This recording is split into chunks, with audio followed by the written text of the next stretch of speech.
Zach Greinke takes the field, and he has been dominant not only at home but in a Dodger uniform since he has joined this team. And Los Angeles, as they take their field at home, 22-9 as they play their 32nd game in this beautiful facility. The St. Louis Cardinals get set to take their cuts against them as we take a look at the Cardinals starting lineup presented by Taco Bell. Matt Carpenter got drilled by Clayton Kershaw last night, hit him on the tricep, didn't get the bone. There was some question whether he'd be available tonight. He's in the lineup. And of course, so is Matt Holliday, who's got decent numbers against Zach Greinke. In 25 at-bats, he's got 7 hits. 2 of those have been home runs, and this is a team that's had a hard time hitting home runs this month, like none. Zach Greinke doesn't give up a lot of home runs. He gives up no stolen bases. You see his numbers at Dodger Stadium, which I touched on, 21-5, and 94 wins since 09, which is top 10 in baseball. Yeah, he's been incredible since signing with the Dodgers before the 2013 season. 37-13 as a Dodger, and looking to continue that tonight. During baseball tonight, we talked about the 2 hitters in each lineup, Matt Carpenter and Yasiel Puig, the leadoff hitters. Pretty different, pretty interesting. Colton Wong, of course, leads off for the Cardinals, and we'll see, and just heard from Jock Peterson, when the Dodgers come to the plate. Wong having a breakout year, 311, 6 homers, 26 runs batted in. You see Justin Turner over there at third base, in on the grass.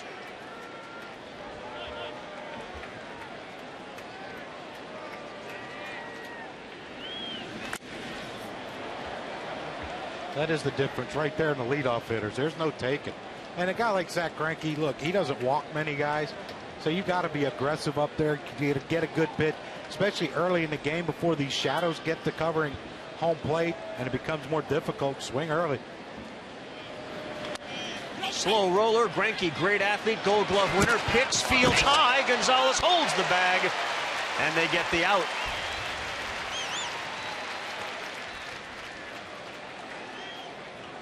You know, you made that comparison to Greg Maddux. Maddux was a great athlete.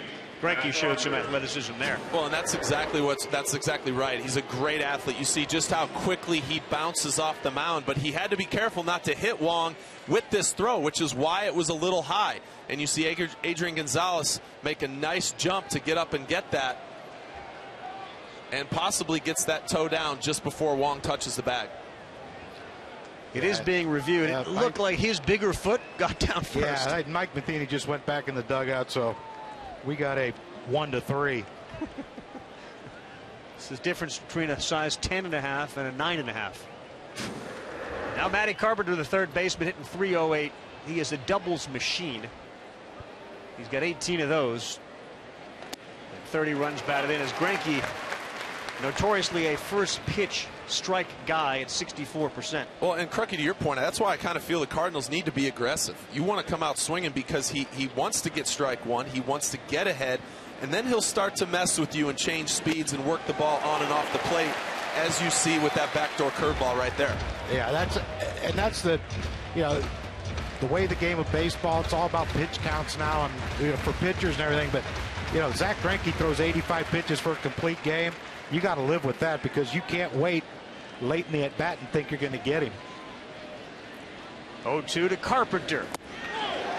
Called strike 3, and Greinke is on early.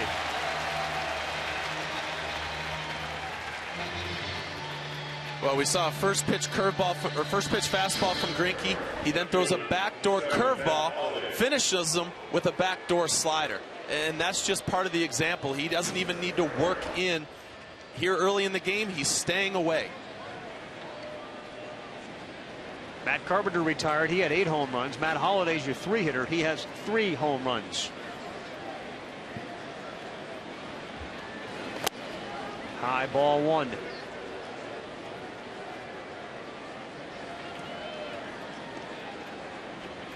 An on-base machine, typical more of a leadoff guy, but in the 3 spot. Holliday is doing it this season.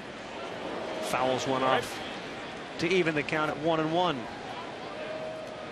Yeah, only 3 home runs. When we talked to him a few weeks ago, he mentioned that, you know, with the weather being what it was early in the season, the ball's not carrying in St. Louis and other places he played. So he said, you know what, I'm not even going to try to hit home runs. You know, he is driving in runs. He's hitting well with runners in scoring position, but you know, at some point this season, he's going to have to start hitting the ball out of the ballpark. Good pitch. Greinke throwing the off speed. 1-2 as Holiday chased. And some things in life aren't fair, and that's that pitch by Zach Greinke. That looked like a hard slider cutter type pitch, but he's locating it well. He located on the outside to Carpenter, and now on the outside to Holidays. He's throwing it to both sides of the plate. You're done. Fastball at 93. Maybe overthrew it a little bit, and it rose out of the strike zone.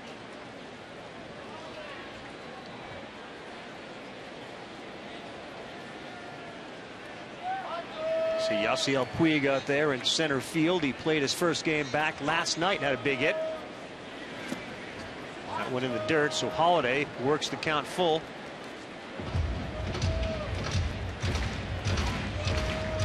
Puig in right, Peterson in center. Andre Ethier in left field tonight for the Dodgers as he moves over with Puig's return.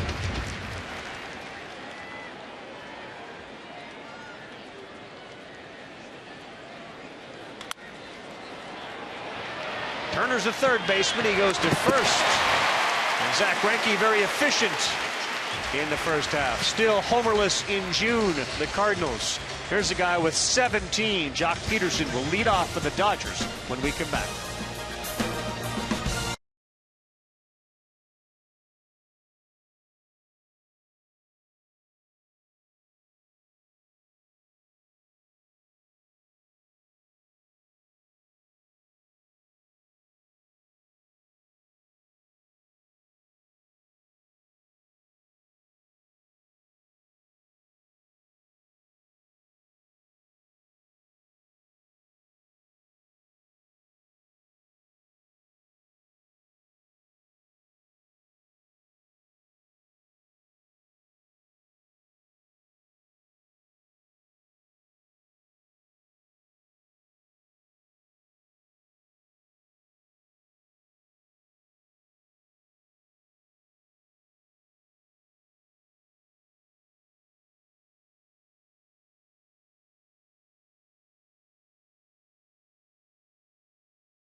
Back, Lance Lynn takes them out. A Sunday Night Baseball on ESPN is presented by, Craigie, get your head around this, Taco Bell's grilled stuffed nacho.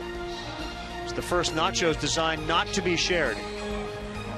That's a given. Live Más, sent in part by Chevrolet.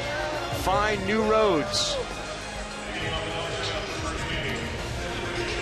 Take a look at the Los Angeles Dodgers starting lineup here in 2015. It's presented by Taco Bell.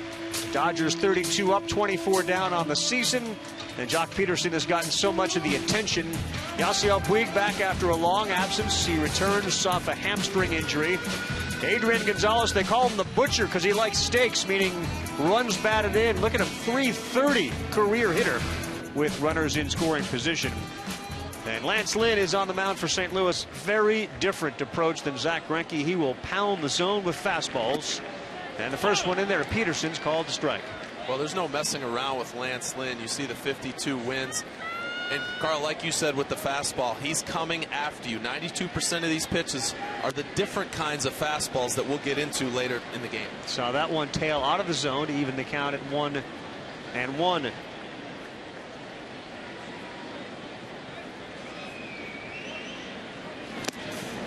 Jammed Peterson inside as he swung right underneath one to go 1-2. And Lynn is a great story because he doesn't become the story. Mark mentioned the 52 wins in his last 4 seasons. Only Clayton Kershaw, Adam Wainwright, and Madison Bumgarner have more wins since 2012 than the guy you're looking at, Lance Lynn. Yeah, it's a shame to have a pitcher and all he does is win games for you. Just wins. Yeah, you don't want that. He just wins, doesn't seem to want to get good wrist and wisp and all that whip and all that stuff. Woba? Yeah, that's not win games though. Good pitch, called strike 3. Peterson is down. Well, but what you are going to see from Lance Lynn tonight, as we've seen just in this first hitter, is fastballs to both sides of the plate. His command, he pitches up in the strike zone. He gets swings and misses. He's not someone who throws 98 miles an hour, but he works the ball to both sides and moves it in both directions. Some balls have a little cut. Some balls have a little sink. Some are straight four-seamers. That's his strength, and he understands that, and he sticks to it. 70th strikeout of the season for Jock Peterson. Only Giancarlo Stanton has more. And now Yasiel Puig. First ball swinging, fouls it back.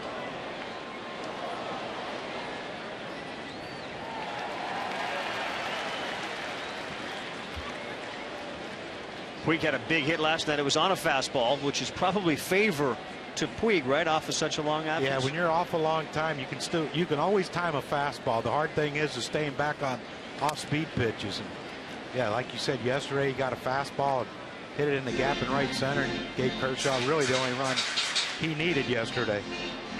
And guys, when we talked to Don Mattingly before the game, he said we need Yasiel Puig back. You can mix and match for a while, but in the end, they want this guy back in their order. That's Buster Olney down in the field. The 0-2. Puig hit it hard, and it's under the glove of the shortstop, Johnny Peralta. So Puig is on. And I would have asked you, Mark, if you're a fastball pitcher and he is not yet timing off-speed stuff, but he doesn't have off-speed stuff, can you try to reach into your bag? Well, you can elevate up and out of the zone, but what Lance Lynn does here, it's 0-2, and it's right at the top of the zone. It's a very hittable pitch. You can see this is just about belt high, and Cruz wanted that a little higher and a little further off the plate. Tony Cruz catching Yadier Molina a night off tonight. And here's Adrian Gonzalez hitting .337. It's Lance Barrett behind home calling balls and strikes. Dale Scott's at first. Dan Iasonia's out at second base, and C.B. Bucknor is at third.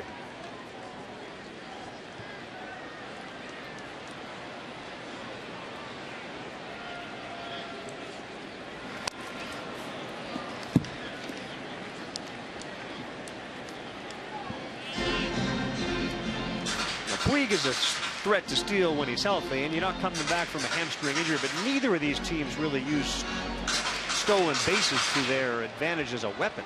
No, and neither leadoff hitter steals bases. Puig, you saw the ball get past Peralta, and he basically jogged to first base because, why risk that hamstring? I mean, if he was healthy, you could see him running, making a big turn, because that ball split Holiday and Jay out in the outfield. And last year that was sort of a Puig thing to do. Yeah, keep running until they tag me. Only 13 steals for the Dodgers, who have one of the great base stealing coaches on their staff there, Davey Lopes. This is just got to be eating him alive. We don't run. I wish I'd have seen him today. I was down there for a while looking for him, but I didn't see him. I'd love to have talked to him about this. He was trying. He's a master at reading pitchers. And I mean, when he was with the Phillies, every pitch, when you had a base stealer on base, Jimmy Rollins or Shane Victorino or even Chase Utley stole bases, he would be there every pitch. He'd be talking to the first base coach or talking to whoever's on first base with a clock, giving you the times, giving you this and that. And it's a lost art. Gonzalez is a double play candidate. 2-2. Fouled it off on a high fastball.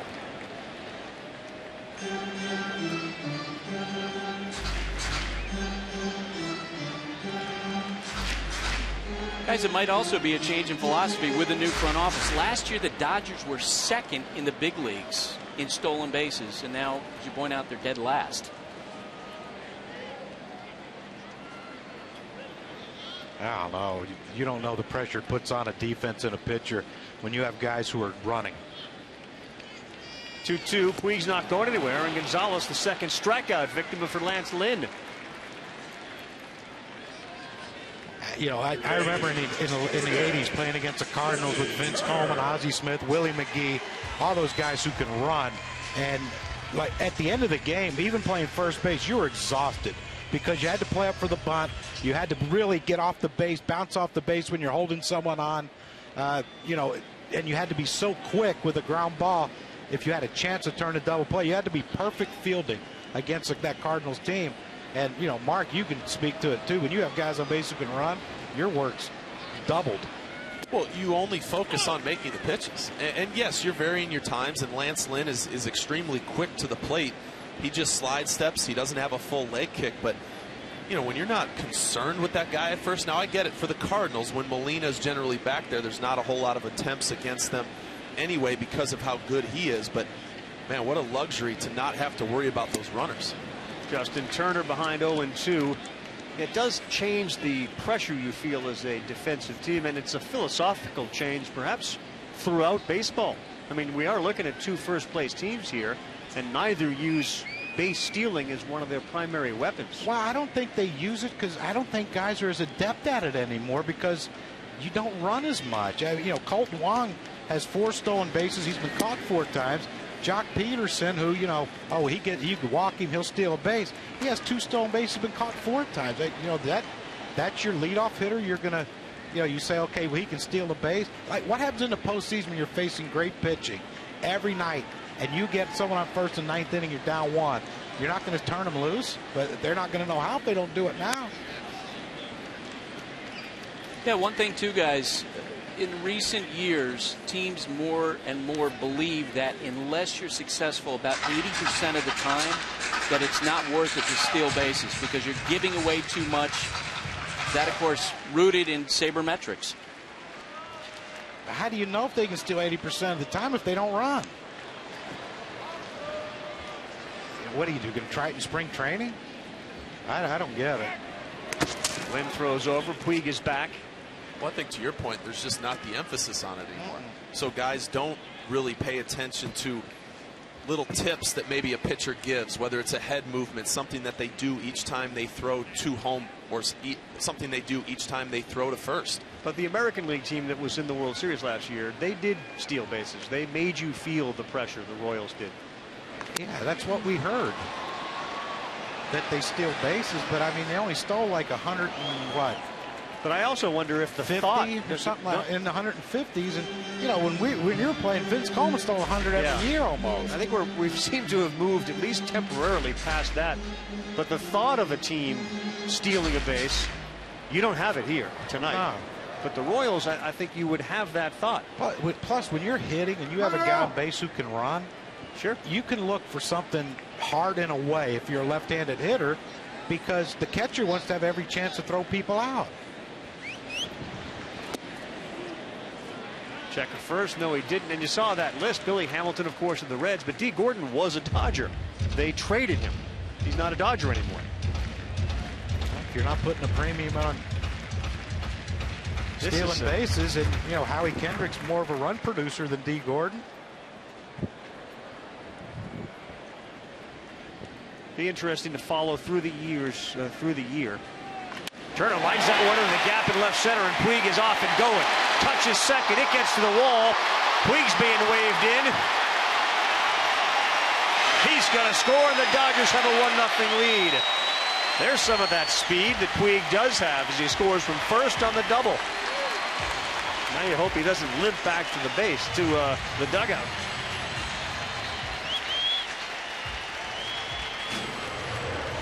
You think about the size of this man, and when he gets it going, it's pretty electric the way he can run. And I mean, you're watching. You talk all you want about some mistakes he makes on the bases. That was perfect base running. He cut every base the right way. He didn't make big circles around the bases. I mean, he cut those bases about as good as you can cut them to score really easily on that hard hit ball to left center by Turner. And Jimmy Rollins now looking for an oxygen tank for him. Hasn't done a lot of running recently. Oh, he's 24. Now Andre Ethier bats. And first pitch fouled off. It's only been a game and an inning. But they're different when Puig's in the lineup. Mark, you're a pitcher. They're different. Well, absolutely. It's someone that when you look at that lineup, you kind of go, okay, I got to be ready for this guy. I mean, he flat out hits. You can't just go up and treat him as, I don't know, someone who hits lower in the order. I mean, Puig is a special player. We all know that. And you see it when he's out there. How's Justin Turner? I mean, you look at, the last person you expect on this team to bat cleanup, if you're in the starting lineup, would probably be Justin Turner. But I mean, this guy can swing it. It's impressive. I mean, he had an unbelievable year last year, and part of the reason why they could trade Juan Uribe to the Braves is because Justin Turner was playing much better than Uribe was when he was here. Yep. Turner's playing third base tonight. They got a kid, Hector Oliveira. Not really a kid. He's 30, but he's likely to be called up within the next couple, I assume, Buster, couple of weeks. And when he does, he'll likely play third base. That's what Mattingly was telling us before. You guys mentioned Turner. How about a 999 OPS against right-handed pitchers this year? And one thing to keep in mind, as Don Mattingly, I'm sure, fashions his lineup every day. Andrew Friedman, when he was with Tampa Bay, and Andrew Friedman now the president of baseball ops for the Dodgers, when he was with Tampa Bay, the front office would provide the manager, Joe Maddon, with a ton of information about possible great matchups for that team. Well, that's what Don Mattingly is working with here, and that's why a guy like Turner suddenly you'll be surprised by seeing him bat cleanup. He's at second here. 27th pitch it takes Lynn to get out of the first inning. 27. Lynn goes back, but he goes down 1-0 as Puig scores on the Turner double.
Top of the second inning as we're back on Sunday Night Baseball. Carl Ravitch, Mark Mulder, John Kruk, Buster Olney.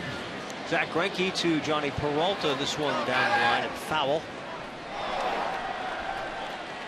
Dodgers got a 1-0 lead. Justin Turner with a double to knock in Yasiel Puig. Watching at Cardinals versus at Dodgers. Reply using the hashtag #RepMyTeam with a picture of how you're supporting your team. And your tweet could be on TV. Peralta, the shortstop, the number 4 hitter for St. Louis as Greinke throws in.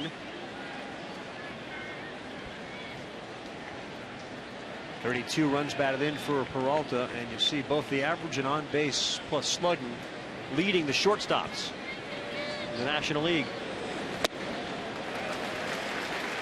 Hey, Crookie, with conditions like this, who would you rather face? Someone who throws really hard or someone who throws a lot of off-speed stuff like Greinke? Well, right now it's not bad. You know, the pitcher's in the sun, the hitter's in the sun. There's really nothing in front of the pitcher or home plate that you would lose the ball in. They don't appear to be seeing it very well, though. Greinke with another strikeout here. And now time for our expert analysis. It's brought to you by Benjamin Moore. Well, what we talk about with Greinke is he likes to get ahead. He throws strike one. And then once he does throw strike one, he wants to throw you pitches that appear to be strikes but will run out of the strike zone.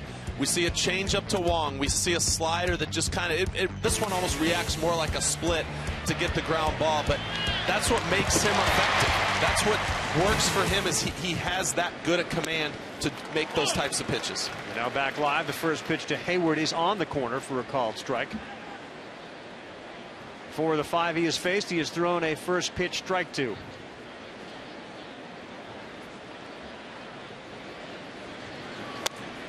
In 1-1. And primarily Greinke will stay away. He shows you in, and then he'll come in late at times for maybe like to Hayward. He might, if he gets 2 strikes, you might see a sinker in off his hip, but for the most part he likes the changeup and the slider away, like that changeup down and away. And that was a perfect example of what you just talked about. Started in the K zone and ended up out of it. Yeah, every pitch that leaves his hand when you're watching him pitch, every pitch that leaves his hand, it looks like a strike, and only a few of them end up actually in the strike zone. Here's another one. Did he go? No. Third base umpire says he does not. That's C.B. Buckner down there. So Hayward's still alive. You try to believe what your eyes are telling you with Greinke, but sometimes your eyes lie, because it is a strike until it gets about into the dirt there, and then it starts running out of the zone. On the ground, the shift was on, and it's right into the glove of Turner over to first for the out.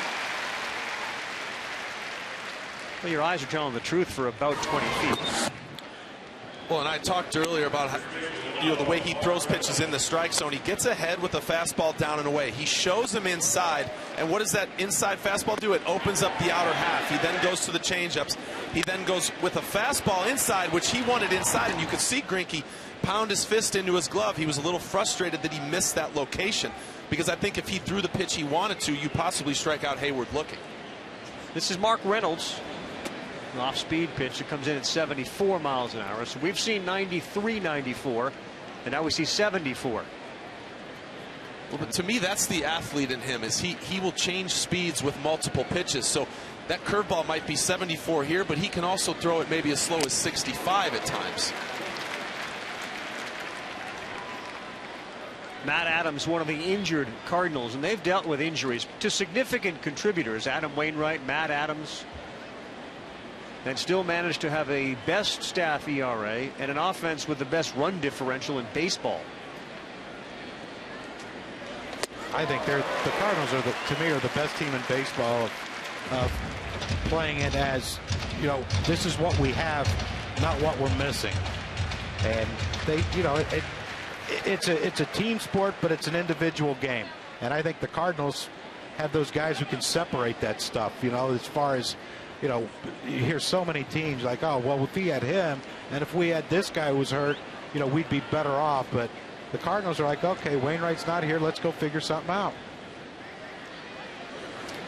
In the dirt. Both of these teams have had recent success. They are consecutive division winning teams. McMatheny and Don Mattingly, 13-14, both won their divisions. The problem's been the postseason, where the Cardinals have really beaten up on that guy in particular, Clayton Kershaw, and the Dodgers. You see the elimination of the Dodgers last 2 postseasons by these Redbirds.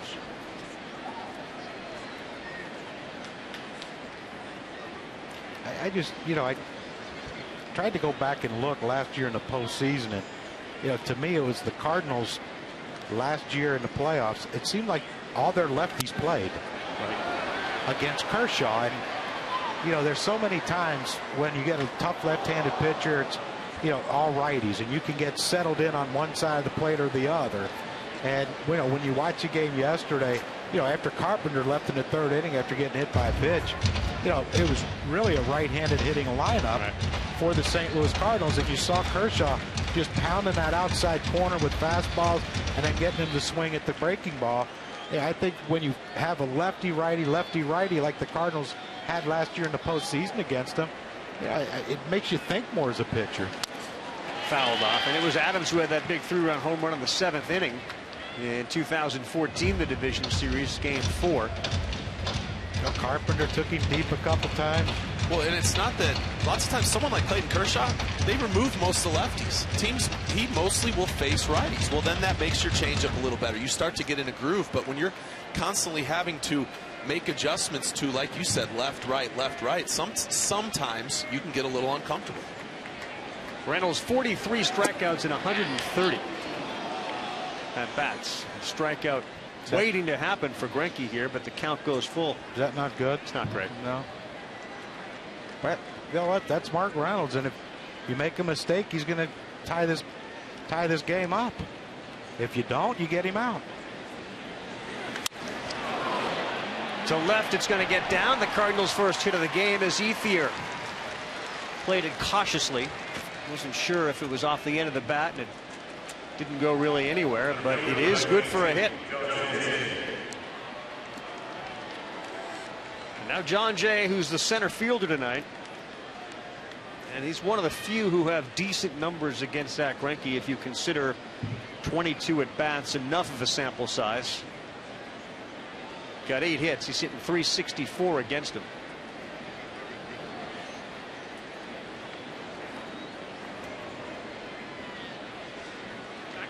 Mark, you saw Greinke at the beginning of his career. How has he changed?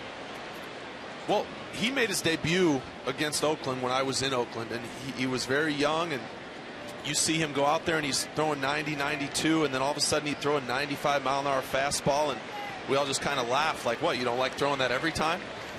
But then he'd mix in a slow curveball and a slider and a changeup, and you're kind of sitting there seeing the repertoire and seeing what he has and what he's capable of doing. But at that time, we almost thought he was out there just kind of not goofing around, but just having fun as opposed to really being focused. And I think the older he's gotten, the more he's honed in on what he can do and how good he is. And I think he has such a good understanding of what he's capable of doing out there that he's just taken all that to the next level.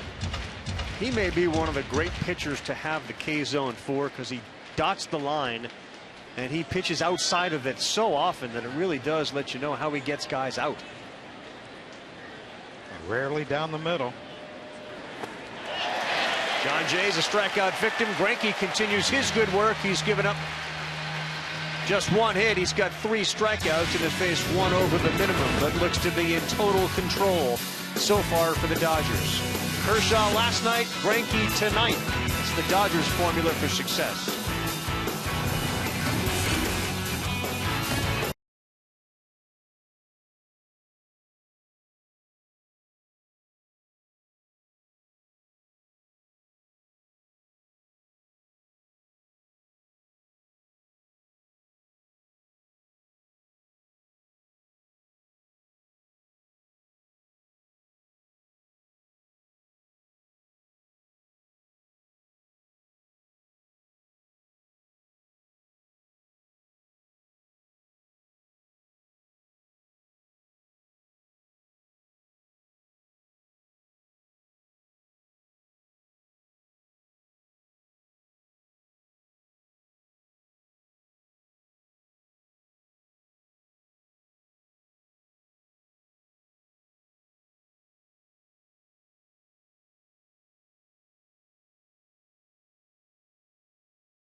Lance Lynn is a 1999 Little Leaguer. Went to the World Series out of Brownsburg, Indiana. Then the Brownsburg High School team won the state championship in 05. He was a 39th overall pick in the draft in 2008 after a stellar career at Ole Miss. And my goodness, 52 wins since 2012 for Lance Lynn, fourth most in the National League. And I gave you the other names that are above him as he throws a first pitch strike to Yasmani Grandal. Clayton Kershaw, really good.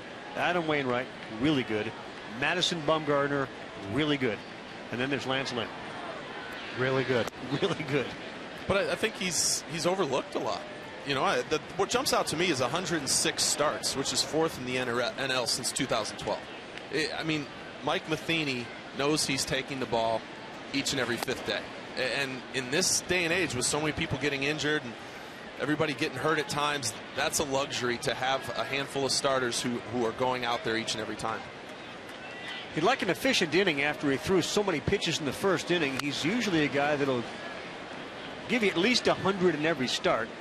And he's almost a third of the way there, and we're only in the second inning. And I think that's what separates him from Bumgarner and Kershaw and the other guy on the list, Wainwright. Well, you know, Lance Lynn has never been that 7-8 inning guy. He'll give you 6 innings. Usually he'll be close to 100 pitches in those 6 innings.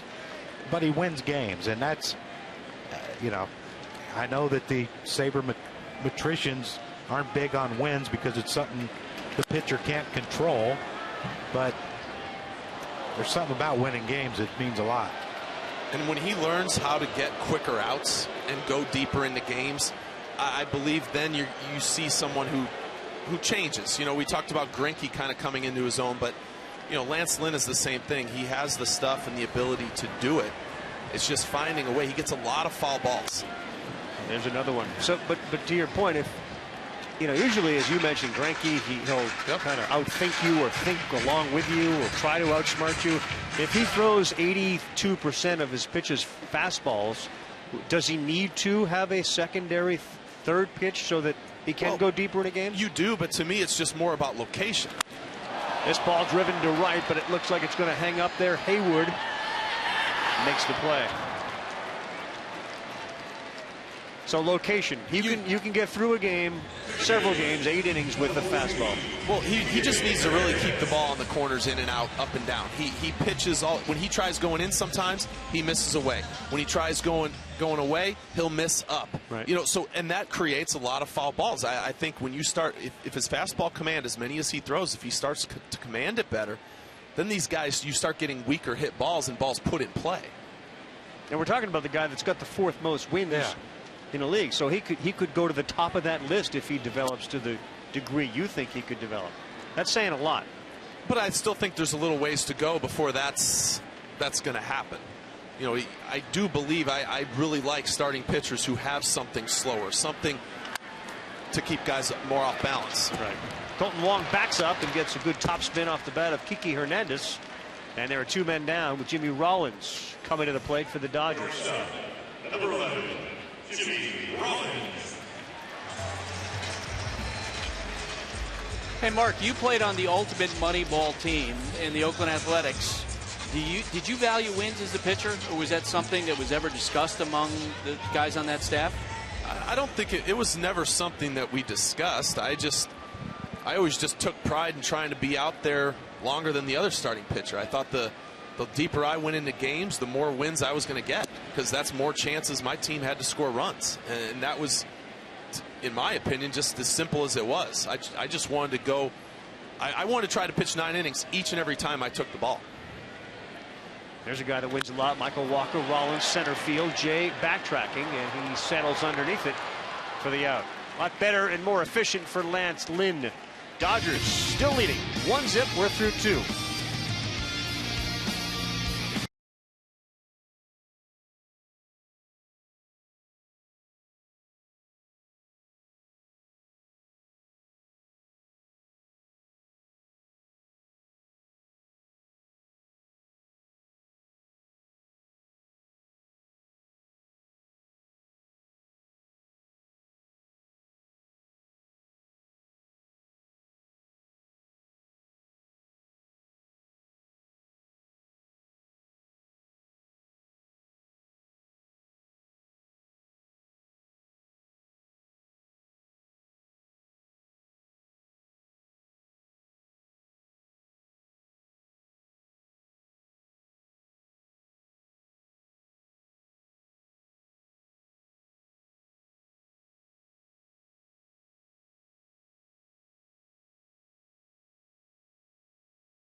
It all starts here. The Major League Baseball 2015 first-year player draft. Coverage starts Monday, June 8th on the MLB Network and MLB.com. You heard on Baseball Tonight, Keith Law, our Baseball Tonight insider, talking about Dansby Swanson, who plays for the Commodores of Vanderbilt, the likely #1 pick of the Arizona Diamondbacks.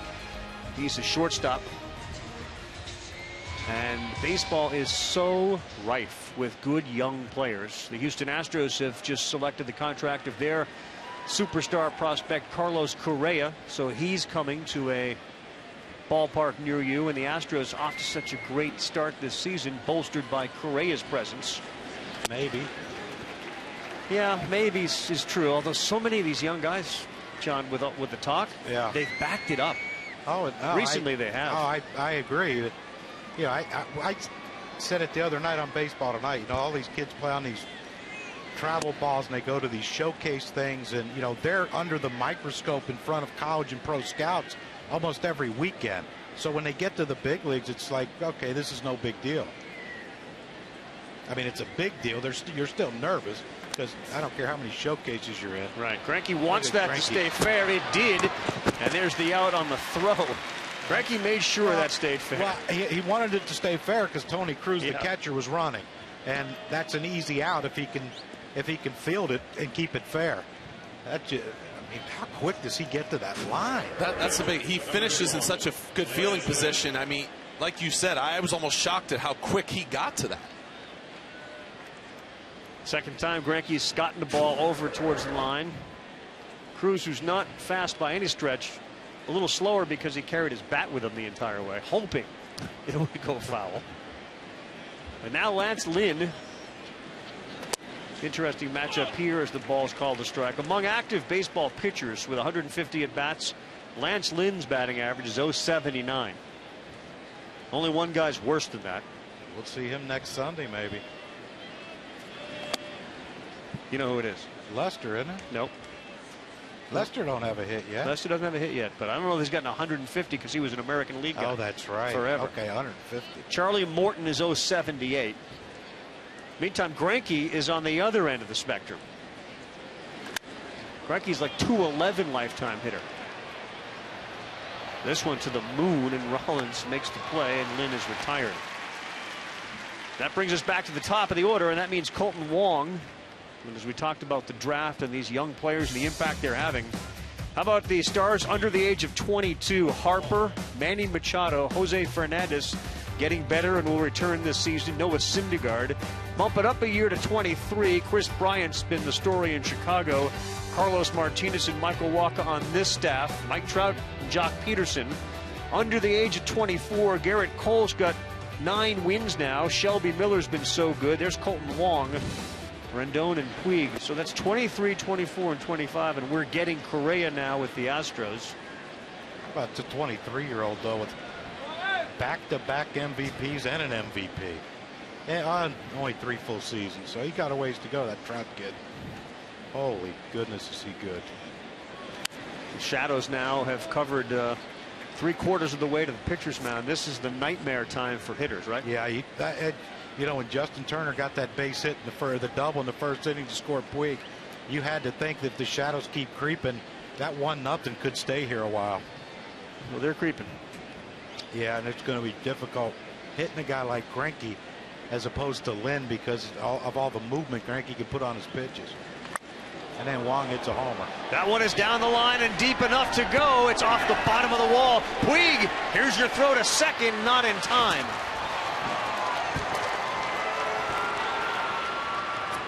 Greinke tried an off-speed pitch, and Wong waited on it. One of the best young players in baseball delivered a double. Well, you watch his security guard down in right field. I thought he was going to try to make a web jump just to get on TV. But yeah, that's a pitch right there, Carl. The slow breaking ball in the Shadows. That's okay because you have time to wait. But watch a ball guy. He ran out into the outfield. I thought he was going to try to make a web jump. That'd have been neat. No one's ever done that in the game, right? No. Catch a ball while running with a chair. He's now talking into his hat. Yeah. Or hiding his face. I can't believe I did that. What was I thinking? Copied Tony Cruz. Cruz ran with his bat. He ran with his chair. I think it'd slow you up more with a chair. At least the chairs I've run with. Chance for Matt Carpenter, though, with a man in scoring position to even this game or put the Cardinals on top.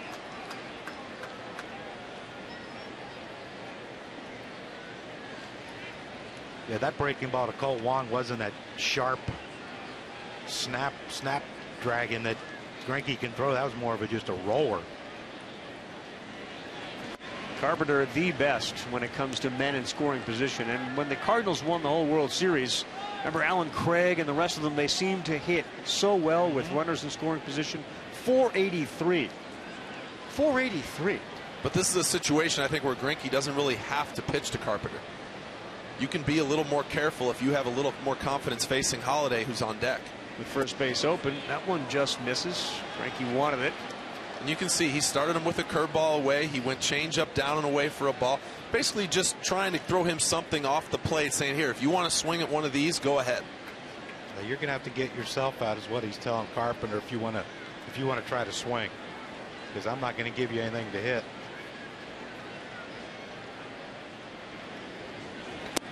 Mark, open-ended question for you, but why would Greinke in this situation pitch around Carpenter to get to Matt Holliday? Well, I think depending on the success that Greinke's had against Holliday, if you feel more comfortable, I know Holliday's a RBI machine, but I think if you look at this Cardinal lineup, to me, Carpenter's the kind of the one guy I look at and go, okay, I'm not going to let him hurt me. I'm not going to let him get me in a big situation. I'm going to make somebody else do that. Holliday 7 for 26 after his first inning out. He's got 2 home runs against Greinke, and he's a .410 hitter with runners in scoring position. So pick your poison. He picks Holliday, and he swings and misses at the first one. But no matter the numbers, I think for a starting pitcher, how you're feeling that day with certain pitches dictate who you want to face in this situation. Even though Holliday's done some damage against him, you know, Greinke's had a good slider. You saw that first one down and away. He's located his fastball. So depending on the approach he wants to take with Holliday, he feels good about it.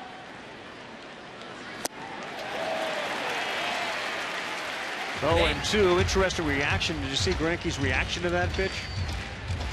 Well, that one's a little more up, and when you're looking at a guy like Matt Holliday who has a penchant for hitting a ball hard on the line up the middle, you better get in a great fielding position. Yeah, I mean, that's a ball that if Matt Holliday hits it, it's probably going up the middle somewhere. And almost as if he knew that. Well, there's times as a pitcher you throw the pitch and halfway there you kind of go, uh-oh. 0-2.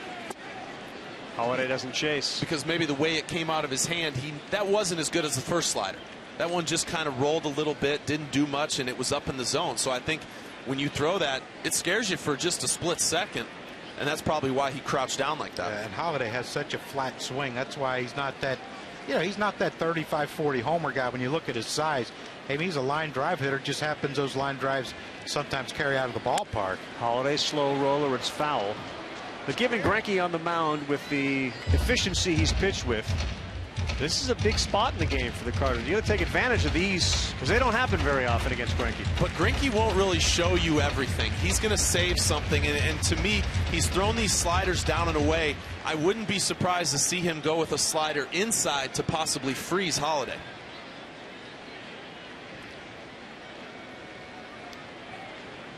Holliday a big power threat, but on pace this year to hit less than 10 home runs.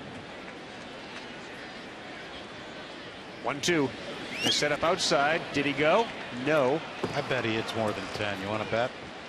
No, I think he'll get hot at some point. Between 10 and 20 or more than 20? More than 20. More than 20. Yep. I think it's starting to get a little warm in the Midwest and East Coast, so when they're there, the ball's going to carry better. I think he'll hit more than 20.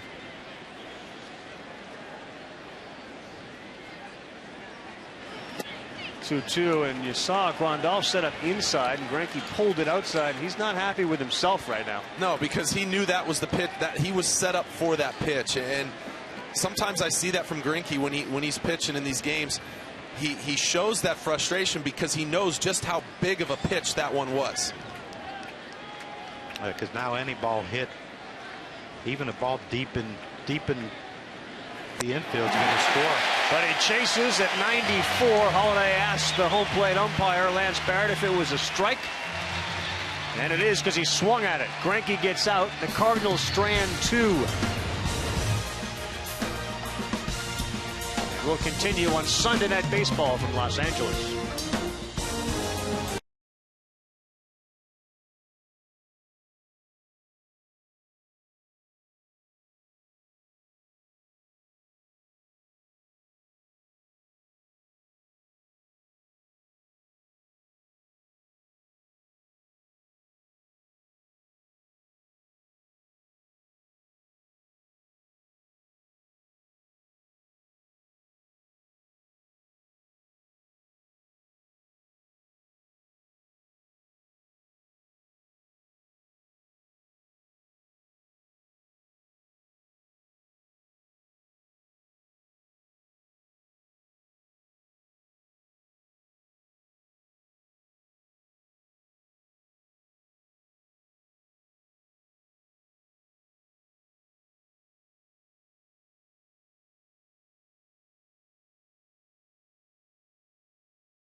We're back. So is Lance Lynn, and Zach Greinke swings at the first one.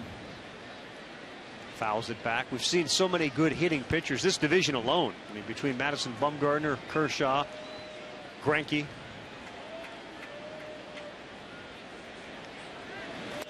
That .211 average, second highest among active pitchers. You know who number 1 is? It's not Bumgarner. Cincinnati Red guy. Leak. Yep, Mike Leake. Travis Wood can hit. 228. Yeah, Gallardo could really hit. Oh, look out in the stands. Wow, a rocket. But you know what I think all those guys have in common as pitchers? They all go up swinging. You know, lots of times I see pitchers go up and they take that first pitch right down the middle. Well, you know what? You're not going to get a better pitch than that. And now that you're down a strike, you're probably going to get some off speed, which when you only hit once every 5 days, a couple times, it's not that easy to hit. Right. Did you hit? A little bit. Greinke just did with 2 strikes on him. Lance Lynn gives up the hit to Greinke, and that speaks to that .211 average.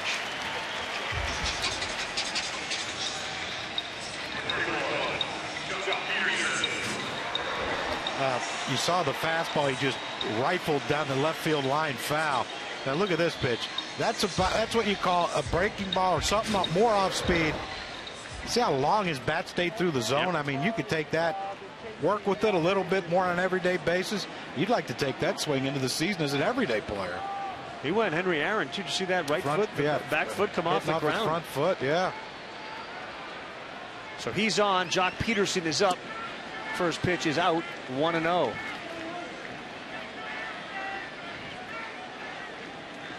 Top of the third inning, the Cardinals had 2 men on. Holiday came up and struck out. Now bottom 3, the leadoff man, the pitcher is on for Peterson. Feast or famine, it feels like, with Jock. Well, there's Lance Lynn taking a little bit off, throwing a sinker away. A little bit more movement, a little slower, just 88 miles an hour as compared to, say, 92, 93 on a 4-seamer.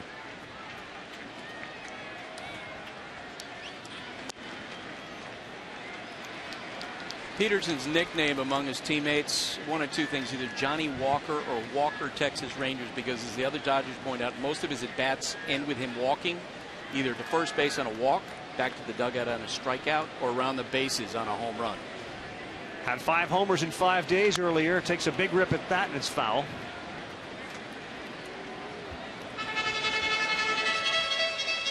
Those 5 home runs in 5 days. May 31st against the Cardinals, and then June 1 through 3 against Colorado, he went off. June 2nd, June 3rd, first Dodger rookie to homer in 5 straight games is our value player, is brought to you by True Value. Roy Campanella back in 50.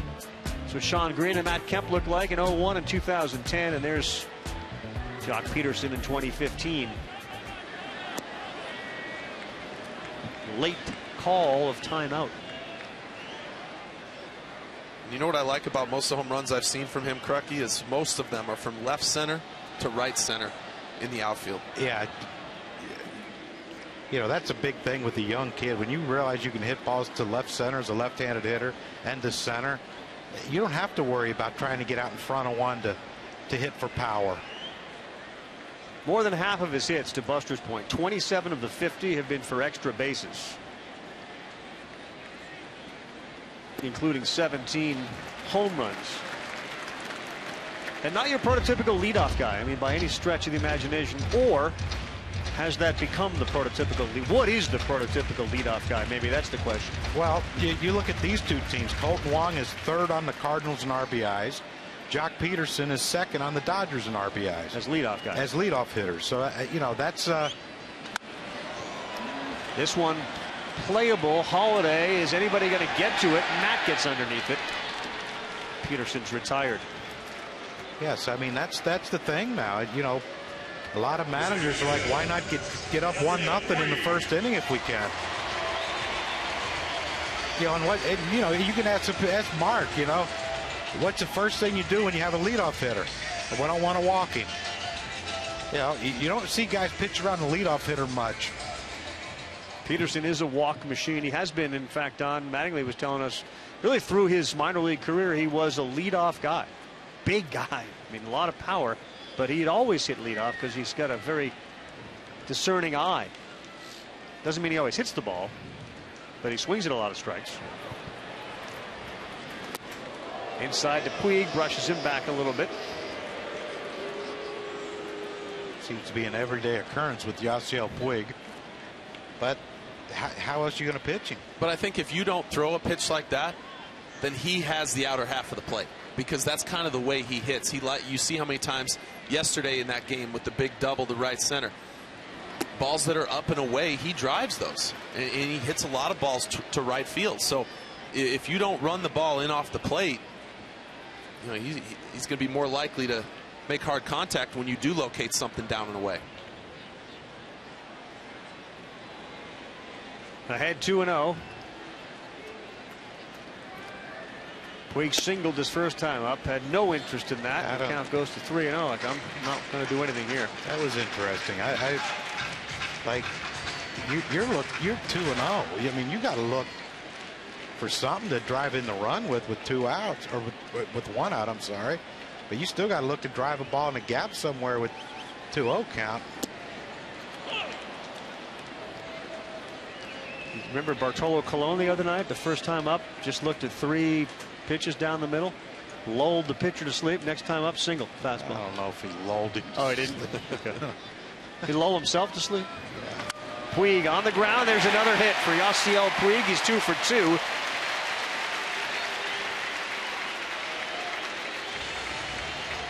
And the Dodgers in business to see if they can do what the Cardinals couldn't do in the top of the 3rd, which is score with men in scoring position.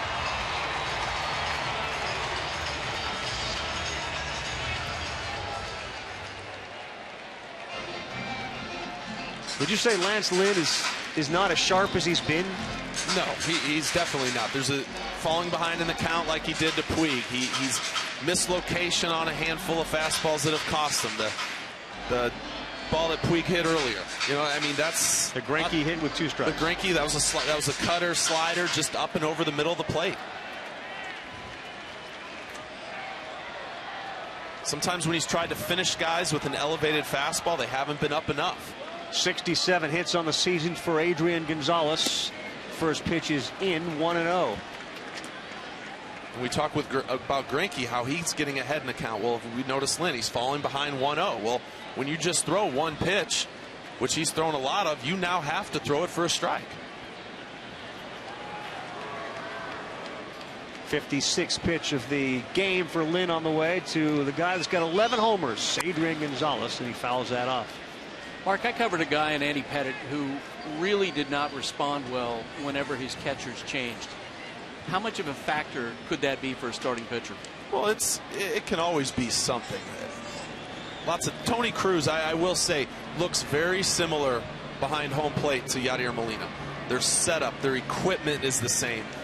You know, and that goes a long ways for a pitcher, but then it comes down to pitch calling. And the difference in this game is Lynn doesn't exactly throw that many different pitches. So it's not that Cruz has that difficult of a job. It's just when the command's not there, it makes it tougher. Adrian Gonzalez, a .368 hitter with runners in scoring position. Good speed out there on second in Zach Greinke. Lynn wanted that one. He didn't get it. Now in a big spot, 3-1. This was one a couple years ago in Arizona in spring training.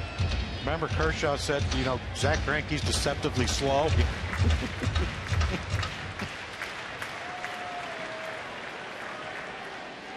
Lance Lynn's getting ready to put himself in a big jam unless he makes a pitch right here. 3-1, Agon to left. Holliday's there, and Greinke gets back to second base. There was a big pitch and a big out. Number 10, Justin Turner. We're here Sunday. Want to remind everybody, Wednesday, the Orioles back home. Adam Jones, Matt Wieters, who homered today, deal with the Orioles. The Red Sox are coming to town. In Boston behind Hanley Ramirez. Xander Bogaerts with a big hit. A 7-run inning late today helps them beat the A's. That's Red Sox and Orioles Wednesday at 7 on ESPN and watch ESPN. So a big out to get Gonzalez, but how many times do you see it? You get that second out, and it's this third one with Turner that presents even the bigger challenge.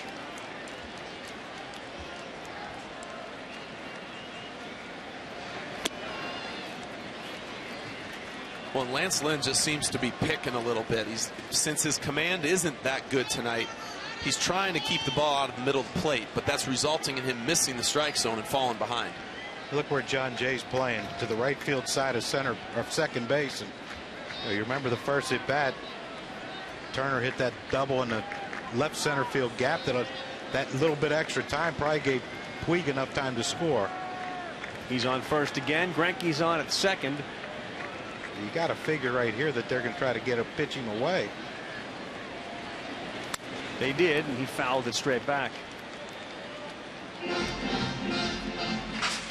I think your point was well taken. That Turner, when you look at the lineup, and remember that they had Kemp here last year, and Ethier's on this team, and Puig's on this team, that your cleanup hitter for the Dodgers is Justin Turner. But you know what, Carl? He'll put the ball in play. And a lot of times when you have, you know, Jock Peterson, Puig in front of you, Adrian Gonzalez, there's going to be guys on base. A lot of times you put the ball in play, you're going to drive in a run. 62nd pitch is rifled into center field. Greinke's being waved in. Jay's throw to the cutoff man, and it's 2-0 Dodgers. Turner comes through again.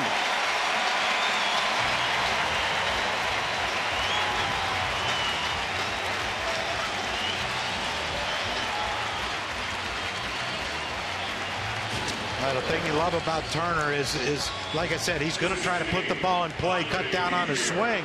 And you look at that ball right there. Ball's in, but look at the leg kick.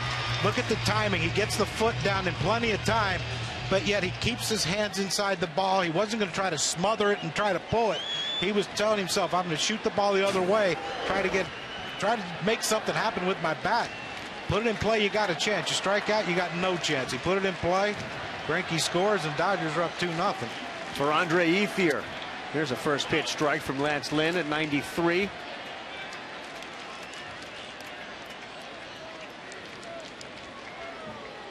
Turner has both runs batted in, the double and now the single.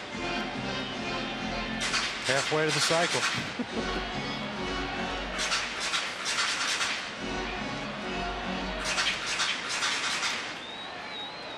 Tough to know that your ace doesn't have it tonight. He's down 2-zip. He's thrown 63 pitches. And Zach Greinke looks real good on the other side.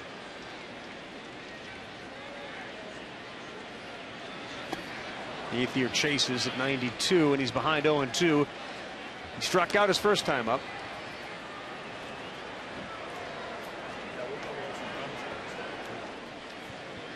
Ethier's in the conversation early for comeback player of the year.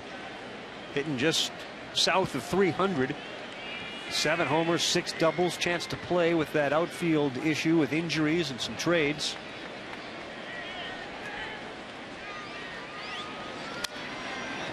Yeah, they moved Crawford to the 60-day DL. Scott Van Slyke on the disabled list.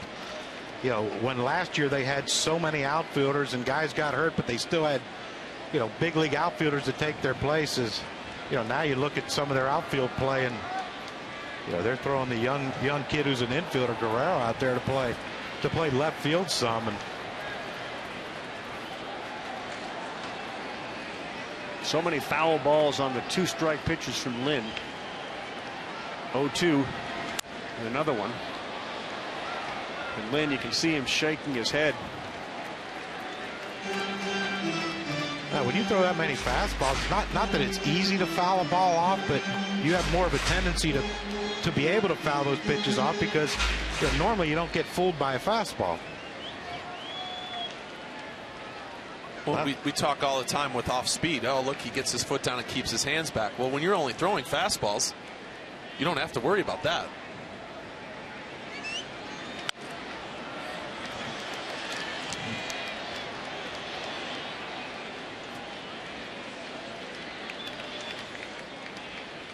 But this is why Lance Lynn pitch count gets so high so early in the game, and why he doesn't go, 7-8 innings.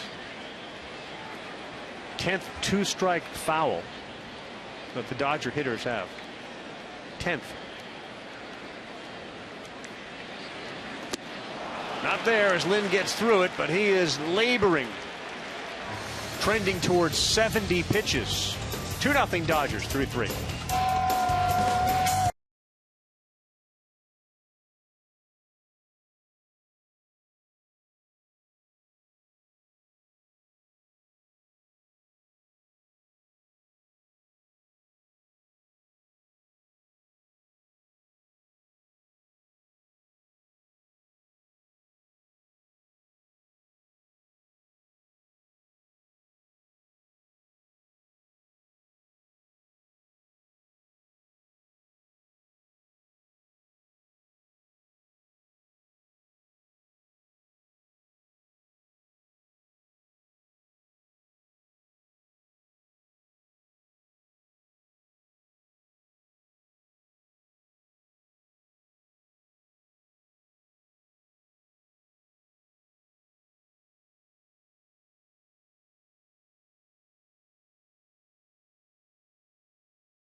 Welcome back to Sunday Night Baseball on ESPN. It's presented by Taco Bell.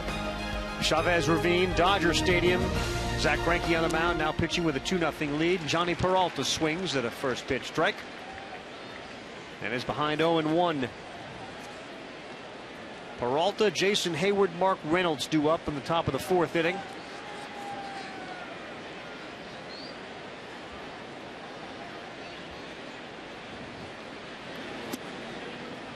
He misses K-Zone there, and you can see live K-Zone all game is brought to you by AutoZone. Greinke's been in and out of that K-Zone all night long. On the corners to get the strikes, and then outside the K-Zone to put guys away. 4 strikeouts on the night. He's getting some of the calls that Lance Lynn isn't getting. No, but when you're locating the way that he is, that's kind of how it works. I mean, I know umpires are supposed to call it the same, but when you're pounding a strike zone and you're constantly getting strikes, I think the umpires are more inclined to call those close pitches.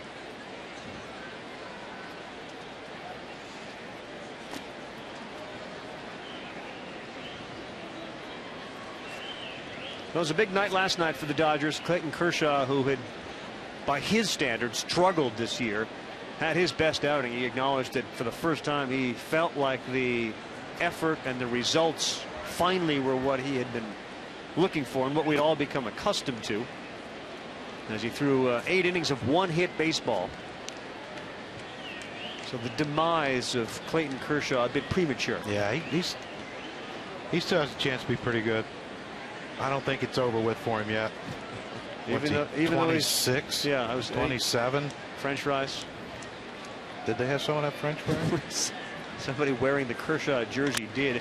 Peralta gets a good wood on this one. Ethier going back. He won't get it. And Johnny Peralta into second base with a stand-up double.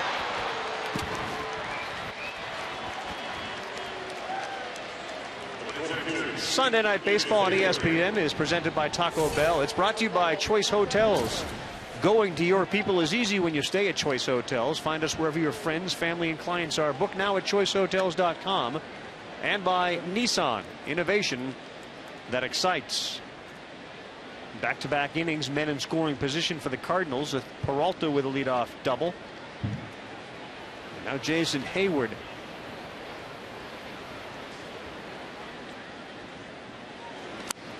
Right back at us. Hayward grounded out to Turner his first time up.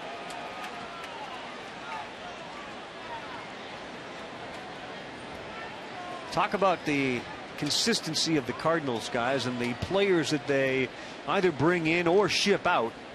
And certainly the Shelby Miller, Jason Hayward deal had a bunch of folks kind of wondering, you know, how will he fit in here in St. Louis? What will Shelby Miller be? And clearly Miller's been one of the better pitching stories of the season so far. Well, you hope to change the scenery for Jason Hayward, but getting back to, you know, being an offensive guy who can do some damage. But you know, the Cardinals, that's one thing they did have, was a surplus of starting pitching. And you know, with the untimely passing of Oscar Taveras, the Cardinals were in need of an outfielder.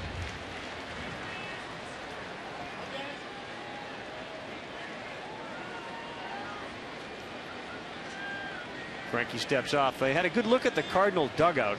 I wouldn't say that it's unique only to the Cardinals, but the idea that they're down 2-0 and there's not really anybody sitting on the bench. They're all kind of into every pitch of the game. A few guys on the right-hand part of the screen that were sitting down. They didn't want to watch that, so they didn't stand up. But they're into sort of every pitch as a unit. You know, you pitchers did that, Mark, when you were there years ago. Yeah, but I think lots of times it would last for the first inning or so, and then guys kind of some guys run up to get something, some guys go sit on the bench. I mean, I know dugouts have changed to where now you have all the bench seating up across the front there, right behind the net. But you know, I think it's a team that it's a very close team that they're all pulling in the same direction. I think they're all, not that other guys aren't pulling for each other, but I think this is just one team and one organization that for many years has been this way, and I think that leads to a lot of their success. That's an at bat, though. I imagine that you're frustrated by. Man on second, nobody out. Hayward doesn't get the ball down, doesn't advance the runner.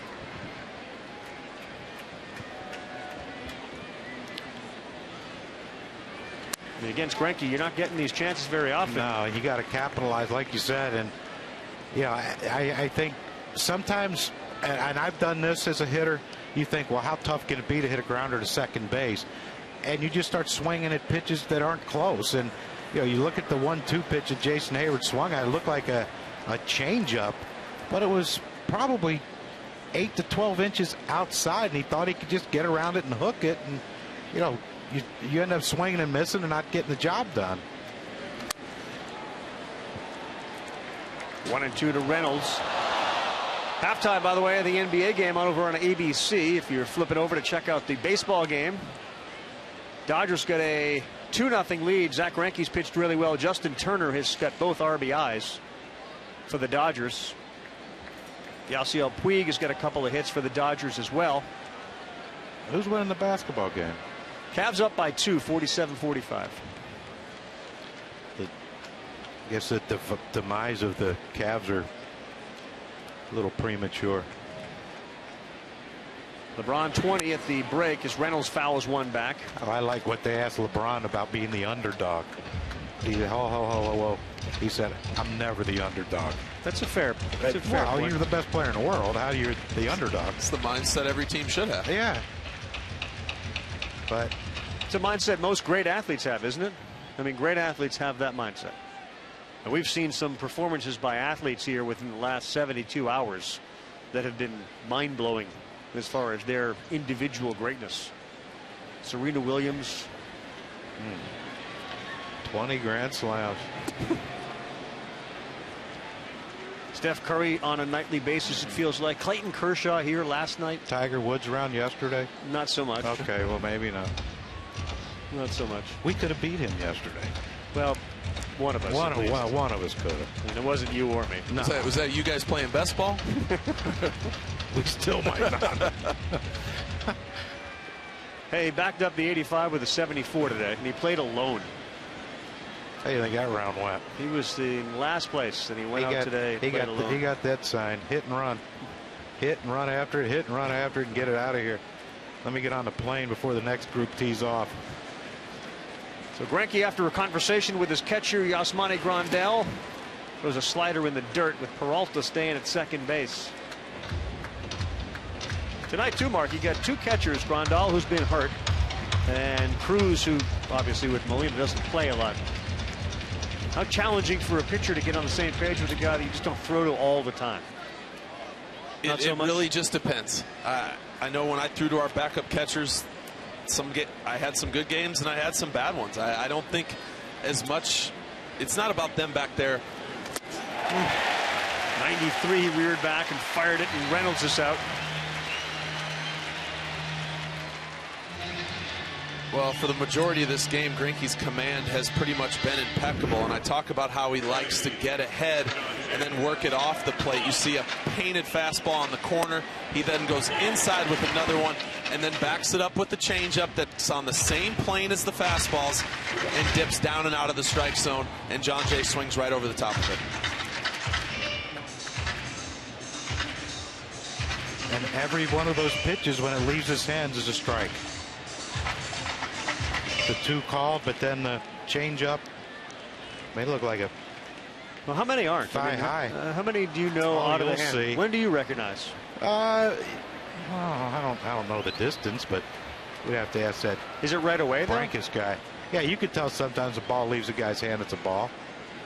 What an advantage then if every time it leaves your hand as a pitcher, the hitter is at a disadvantage. That's a strike. That's a strike. There's a strike. This is a strike. Well, but I think a lot of pitchers, they call them non-competitive pitches because they have no effect. I always felt for myself when I threw a fastball, when the catcher stood up and wanted a high fastball, I felt that was a wasted pitch. Yep. But what I'm saying is his ball stays in the strike zone a long time. Right. And then it dips out. You know, it's like the Mariano Rivera cutter. You know, I've heard guys say that, you know, you can't. You know, it's a fastball, and you know it's going to cut, but it cuts so late that he jams so many left-handed hitters.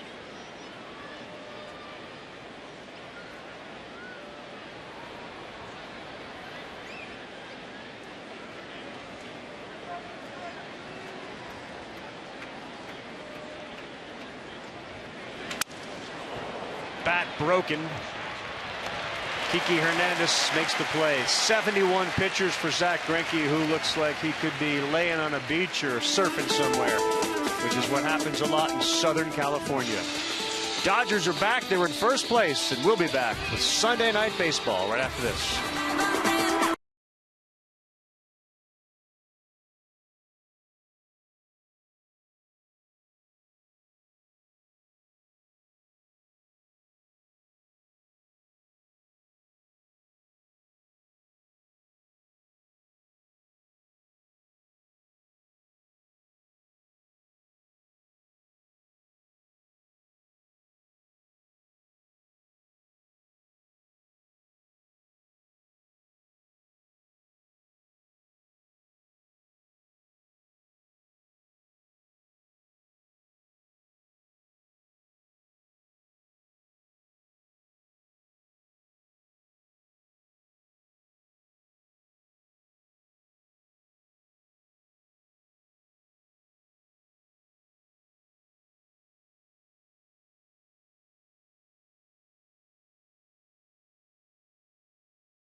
Back as the Dodgers get set to hit. We send it down to Buster Olney with Mike Matheny.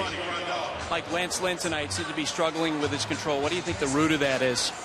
I think he relies heavily on his fastball and the mental movement. Sometimes it just takes off on him a little more than other times, but really it's been getting into good counts and not being able to put guys away, and that's running up his pitch count.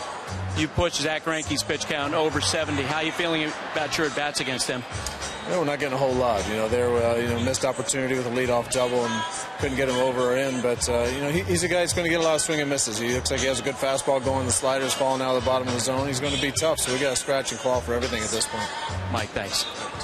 All right, Buster, thank you. And Lance Lynn continues to kind of look down at the ground every time he throws a first pitch ball. He's not in a rhythm. And Mike just sort of spoke to what we talked about with Peralta on. Hayward strikes out, can't advance the runner. The whole scratch and claw gets something going. What were those two pitches right there from Lance Lynn? I mean, it looked like he's slowing down his motion and everything. That one came out of his hand at 84.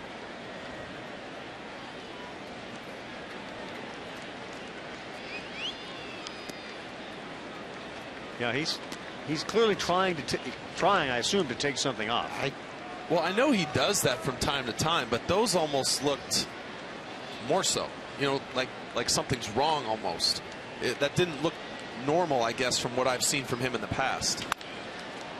Well, 88, slow roll at a second. Wong gets Grandal. Earlier today, Mike Matheny was working out, as Mike Matheny's prone to do. And what's he watching? He's watching the College World Series game with his son's team, Tate, who plays for Missouri State.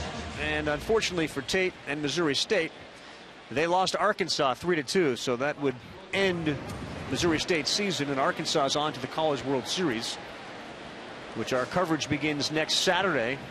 Really good teams. Virginia, who was there last year and lost in the title game. Arkansas, Miami, Florida. 4 of the 8 that will get there. Vanderbilt and Illinois were postponed today. Vandy has a 1-0 lead in that series. Tate Matheny made the last out of the game today. There's a handful of Matheny's coming to baseball, though, not just Tate. Lynn threw that one at 89 miles an hour. This is a weird inning for Lance Lynn. I mean, it's, normally his fastball's anywhere from 92, 94. And, I mean, this inning, he hasn't thrown anything over 90 miles an hour. Well, to me, it's the finish. His delivery is slowed down. The way he's releasing the ball is change-up like. I mean, he hasn't topped 89 this inning. Looking in the Dodger dugout, Greg Houck, who's their head trainer, is just kind of standing there watching. You know, I'm not saying there's anything wrong, but he doesn't look right. No, he does not at all. There's one at 90. But even that looked funny the way he threw it. A lot of eyes on him right now. 76 pitches into the bottom of the 4th inning.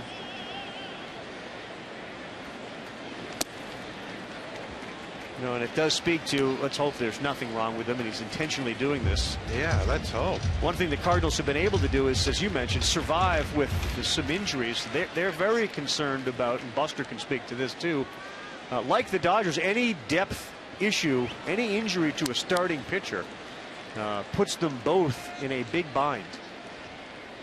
Yeah, I think that's especially the case with the Dodgers because they, of course, have already lost 2 guys, Brandon McCarthy, Hyun-Jin Ryu. Cardinals have had a little bit more depth, but they had to tap on it already. Mark, I was going to ask you, when you guys were talking about Lynn, he keeps on pawing at the mound. Like maybe the issue with the hole in the mound? It's a 92-mile-an-hour pitch that he gets the strikeout of Kiki Hernandez. I think lots of pitchers, when you see them start messing with the mound, it's because they just don't feel comfortable. And it's just something to, sometimes it's just a habit that guys do. I know Jaime Garcia, when he's not throwing well, he grabs down and grabs a bunch of dirt with his throwing hand or wipes the mound. It's just certain things guys do that sometimes you don't even realize you're doing it. But to that point, you're right. He doesn't seem comfortable out there. And maybe he's, you know, Crucky, like you pointed out the first pitch, 83, 84, maybe trying to throw something a little slower just to show it to him. But the way he's slowing down his motion, that's something a hitter can notice.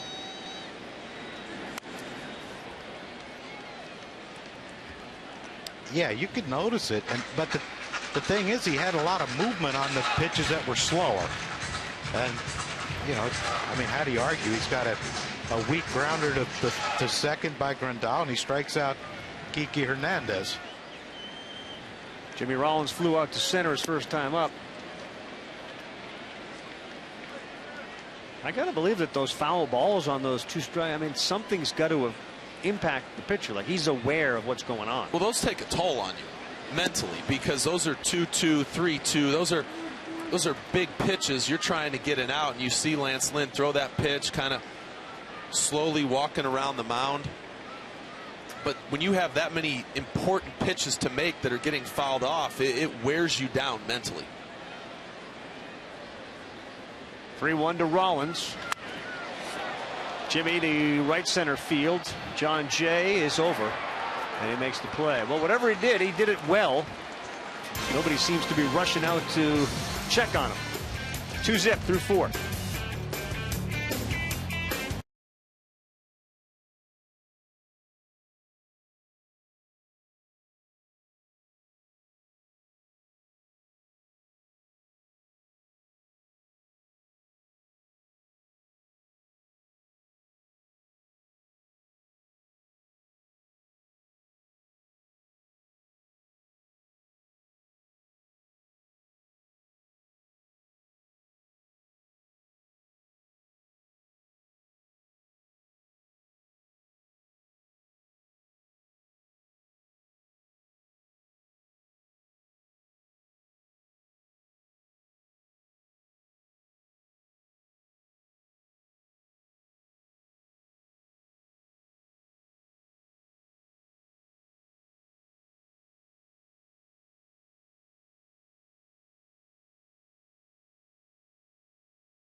Before Tony Cruz hits, we send it down to Buster with Don Mattingly.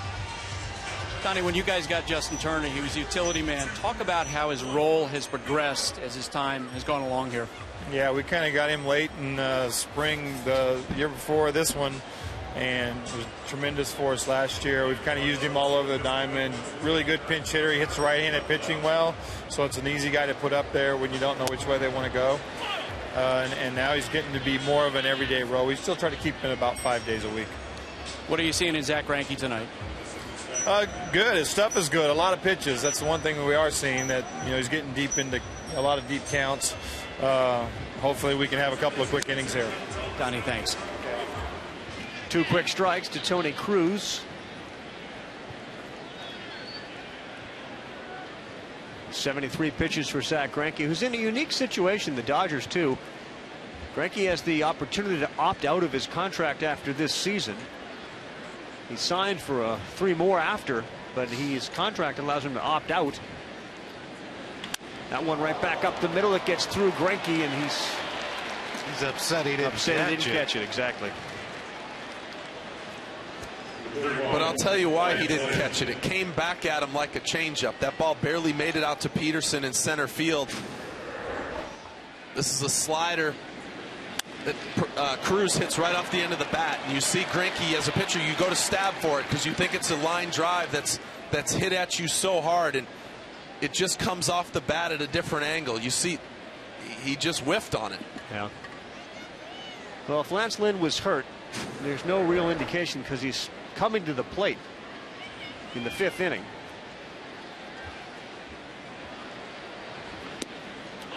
Squares to bunt, and it's called a strike. What's the easiest pitch to bunt? Is it a breaking ball, like a slow breaking ball like that? So the fastball up's difficult. It is, but I think in that situation, that might be the last pitch you're expecting. I couldn't bunt, so that's why I'm asking you. Got it down. Good bunt. Grandal has to go to first and better get third. Yeah, nobody was in third. Rollins picked up on that, and he sprinted over there. Sacrifice for Lance Lynn. Well, Lynn needing to get the bunt down. You see the knees are bent. You see the bat's out in front. Stabs at it just a little bit, but hey, as a pitcher, you got to take the mindset, just get it down any way that you can and move that runner over. It doesn't matter how ugly or how pretty it is.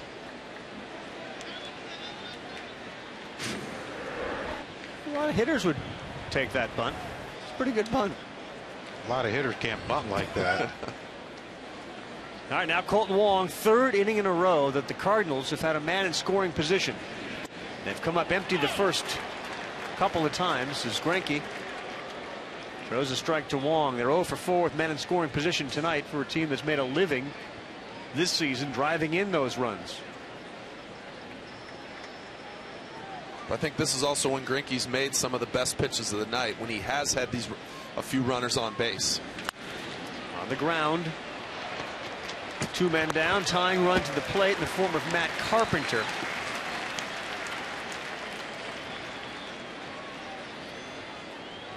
A little conversation that occurred after Lynn came back to the bench.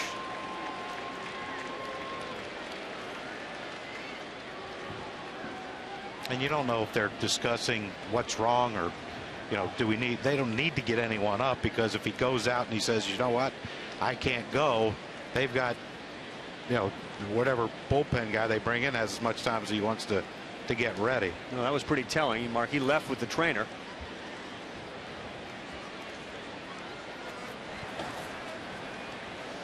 He might have just, the trainer might be going on there just to stretch him out. See if he can get that back loose or whatever's hurting loose. Greinke ball 1 to Carpenter. He pitched him carefully his last time up. Carpenter walked. He struck out in the 1st inning. There is nobody out there in the bullpen even warming, but if they do bring him out, as John pointed out, as many as they want to start the inning. You ready? No. Good for you.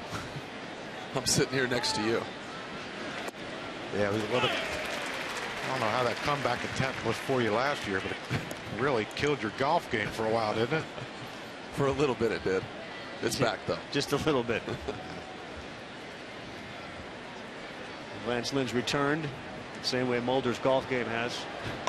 Tiger shoots in the mid-80s. Mark's shooting high 60s these days, John. Tell you what, the way Tiger's playing, I might go head-to-head. No strokes needed for Mulder against Tiger. Carpenter, an odd swing. That's not something you see often out of Matt Carpenter. No. I mean, that was like more of a full swing, and they asked for an appeal. Yeah, I mean, watch how this bat, I mean, it goes through the zone. Funny, he tries to cut it short. But I mean, that's like, you know, if he hits that might be a double. And then they asked to appeal it. Isn't that what you hitters want, though? Right? You don't want the home plate umpire making the call? Not on a full swing. 1-2. Got him. Mark, you made the point that he pitches better with men on, and Greinke just proved it there. Carpenter strikes out to end the inning.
We're back, everyone. Sunday night baseball. Dodgers have 5 hits. Zach Greinke's got one of those, and Los Angeles has a 2-0 lead over the Cardinals.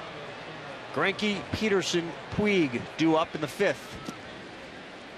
As Lance Lynn continues that habit of throwing a first pitch ball and then staring down at the mound.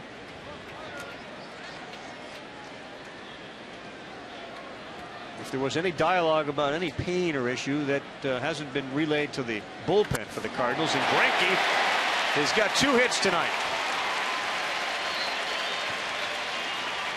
Dodgers have 6 hits. Greinke, Puig, and Turner have them all. 2 hits for each of them. Well, it's just another pitch from Lance Lynn that falls behind 1-0, comes in with a strike, and you can see the location's not there. It's just down the middle of the plate. And give Greinke credit for a great swing. Drives it right back up the middle. Baker.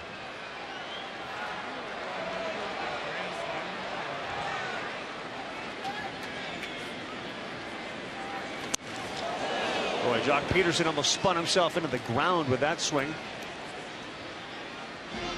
Guys, you see the bat he has? That's 34 ounces, 34 inches. That's one of the biggest bats in baseball. Some of his teammates can't recall playing with many teammates swing a bat that large. Heard them talk about Garrett Anderson had a big bat, but Peterson swings a club.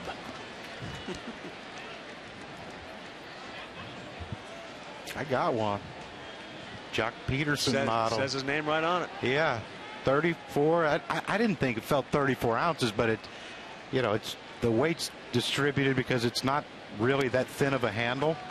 A lot of times that'll make the end of the bat feel heavier. The bat will actually feel heavier, but you know, evenly. Usually the weight is distributed. A lot of times the weight, yeah, because of the thin handles. But this isn't really a thin handle. Crocky, that bat you have is a 34, 32 and a half. He used that against lefties. The one he's swinging now is a 34, 34. I wasn't that smart. I use the same size against everyone. But you were smart enough to know that this one didn't feel like a 34, 34. So I mean, yeah, because when we had it earlier before the game, we were saying that doesn't feel like a 34-ounce bat. There's Matt Belisle. He's warming up in that Cardinal bullpen. I just didn't want to upset the bat company by saying, yeah, make me some this weight, some this length, and this weight. That's changed. All that's the same. Changed. Yeah, just send me all the same. 3-1, and Peterson lifts this one back into the seats behind home plate. He had a good pitch to hit. What a breakout year for Jock Peterson. He asked Don Mattingly earlier today if he was surprised by the numbers. And he kind of shook his head and said not really. He could kind of see the potential there. Not expecting him to go 40 or 50 for the season. But man, 17 home runs and 33 runs batted in. Lance Lynn's not getting any close pitches called strike. And here comes a guy that's already got 2 hits tonight, Yasiel Puig.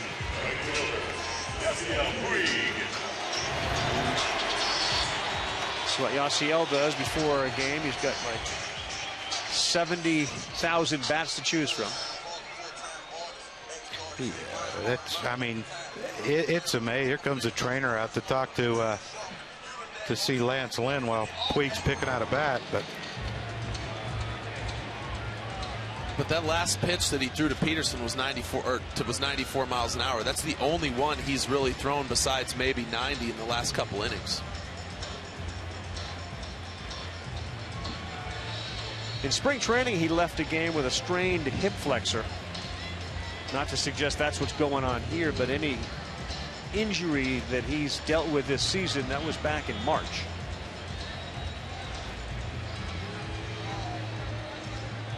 well, you wouldn't think it's the arm because, like Mark said, that last pitch was 94. You saw his at-bats last inning, you know, he was 87, 88, sometimes 89. But then when he needed a pitch, he got it up to 92. So he can reach back and get it when he wants. You just hope this isn't one of those where, you know, he's convinced Mike Matheny and the Derek Lilliquist and the trainer to say, okay, I can stay in this game, and he gives up a big hit and, you know, basically puts his game out of reach if Puig gets a big one. Well, and the competitor in you is going to say that every time. That's kind of the problem. It's Matheny's job to kind of see through that. Yes. Yeah. Best rotation the last 3 weeks in Major League Baseball. 17 quality starts their last 20 games. The Cardinals without Adam Wainwright.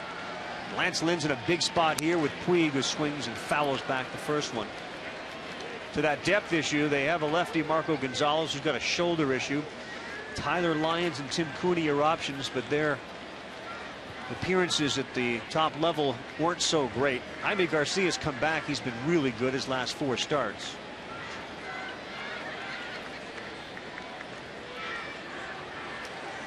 Two men on for Puig, who's 2 for 2. That's the pitch that Greinke's been getting tonight, and Lynn hasn't.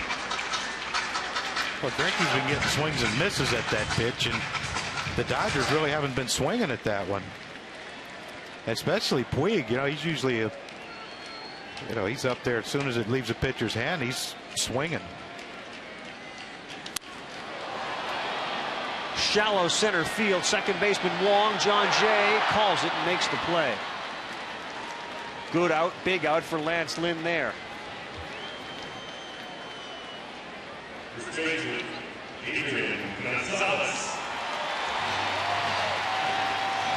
Follow your favorite team and the players all year. MLB.com at bat, the #1 app for live baseball. It's up to the moment, any moment, with in-game highlights, live look-ins, replay reviews, radio broadcasts, StatCast, and more. At MLB.com at bat now. Adrian Gonzalez 0 for 2, due for a hit, given he's putting up some MVP numbers for the Dodgers this season.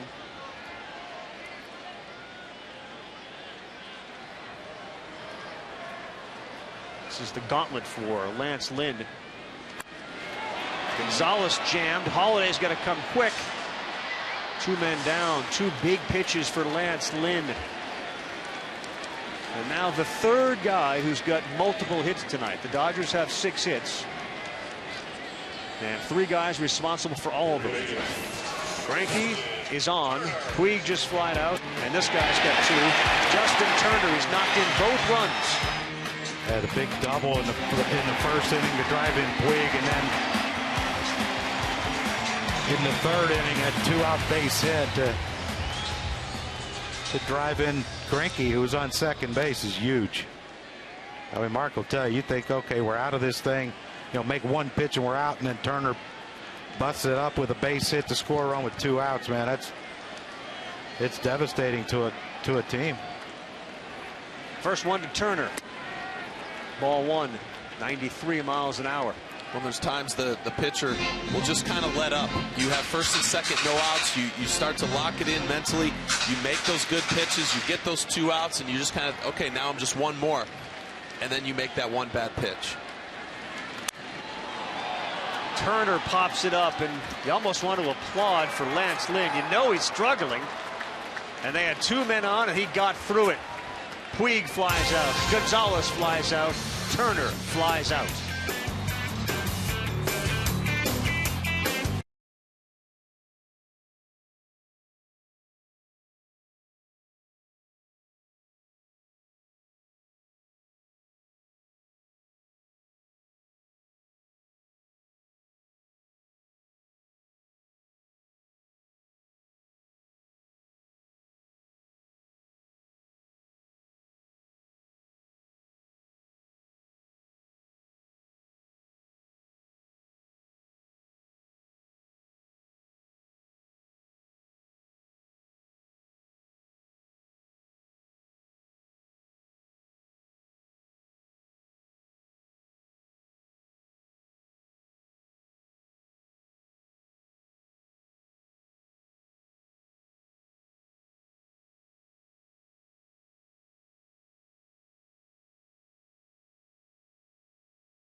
Sunday on Baseball Tonight, ESPN Major League Baseball and Little League feature our local Little League program as part of our coverage. And tonight, welcome the Westchester Little Leaguers, a neighborhood right here within the city of LA. It started operation in 1955, and what a day they had. They got a chance to meet Yasmani Grandal. Don Mattingly came out to sign some autographs.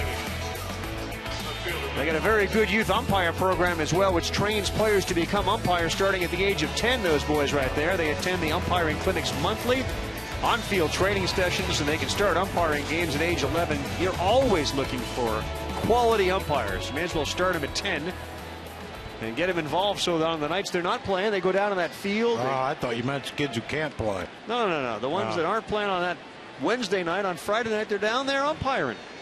I think they'll have more respect for the umpires if they do that. Probably. Like they realize how difficult this job is. Zach Greinke, first pitch strike, and the contrast between what Greinke's been able to do on first pitches and Lynn is stark. But boy, what a job Lance Lynn just did there to get those big guys out. That gauntlet that he had to go through with Puig and Gonzalez and Turner. And as soon as he came in, the pitching coach, manager, and trainer were right there with him again, and he's still sitting there. So You got to figure he's going back out for the 6th. Well, whatever's going on, it isn't maybe a big deal, but there's definitely something because he doesn't look right, which is what to me made getting through that part of the lineup that much more impressive. You know, to the Cardinals' credit, and Lynn there, you're only down 2-0, and Greinke's not going to finish this game. So this is a wide open game. And you heard Don Mattingly, we were talking to him today, asking about pitchers coming back, and he's had to look at his roster. He has so many guys in his bullpen that are hurt. Holiday to right, Puig, couple steps to his right for the out.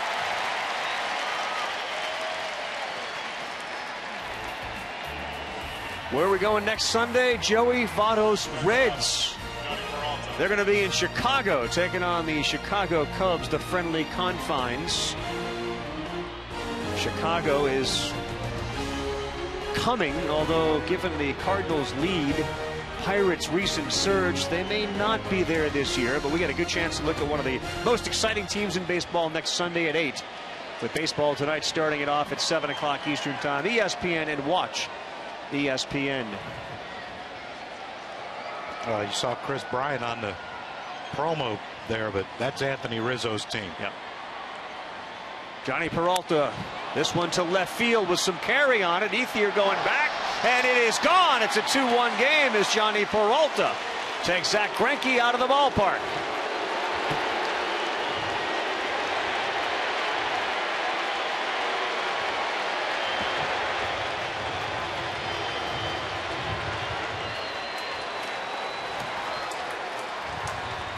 Johnny Peralta can hit that high fastball, and that's what he got, hopping out over the plate by Greinke, and he just gets on top of this thing. I mean, when that left the bat, you could tell that one wasn't coming back. 9th home run of the year for Johnny Peralta, and again, it just makes you feel like that job by Lance Lynn last inning to get through it as he talks with John Lackey. They're in this game. Now Hayward 0 for 2 tonight.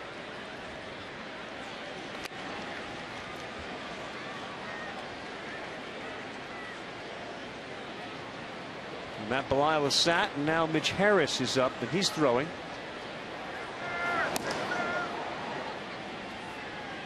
This is a bullpen game, boys. Hayward left off the end of the bat.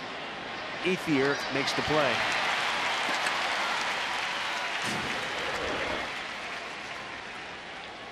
We see where that pitch is, about 3/4 of the way up the strike zone, about belt high, and look at that swing. I mean, he just stays on balance. And no overswing, nice easy swing. He let the velocity of the pitch make up for a lot of the distance there. Looks to the sky. It's been a while since they had actually scored a run, over 15 1/3 innings. As that streak is broken, Reynolds on the ground to Turner, plenty of time. Reynolds retired. Greinke gives up the long ball. Peralta cuts the lead in half. Dodgers 2 coming up.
Welcome back, everyone. Mitch Harris now on in relief of the Warrior tonight, Lance Lynn. Well, Lynn obviously didn't have his best stuff. You see when the trainer and Mike Matheny and Lilliquist went out to talk to him, but he had guys on first and second, no outs with the middle of the order up, and you see he buckled down and he made pitches. He got out of that jam, and those Puig and Turner were the two that hurt him, and he made the pitches. And, you know, Matheny goes over and says, hey, you've done your job. That was 100 pitches. You battled lots of foul balls, lots of high-stress pitches, innings. Took a toll on him. And here's Mitch Harris, who matched the season-high 2-inning shutout. That was on the 27th of May against Arizona. He picked up his first win the 5th of May against Chicago. He made his debut on the 25th of April. First guy he faces is Andre Ethier in the first pitch, way outside.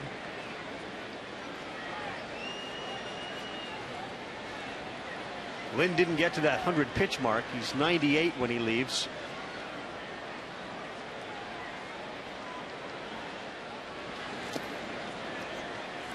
And this will be a 1-inning.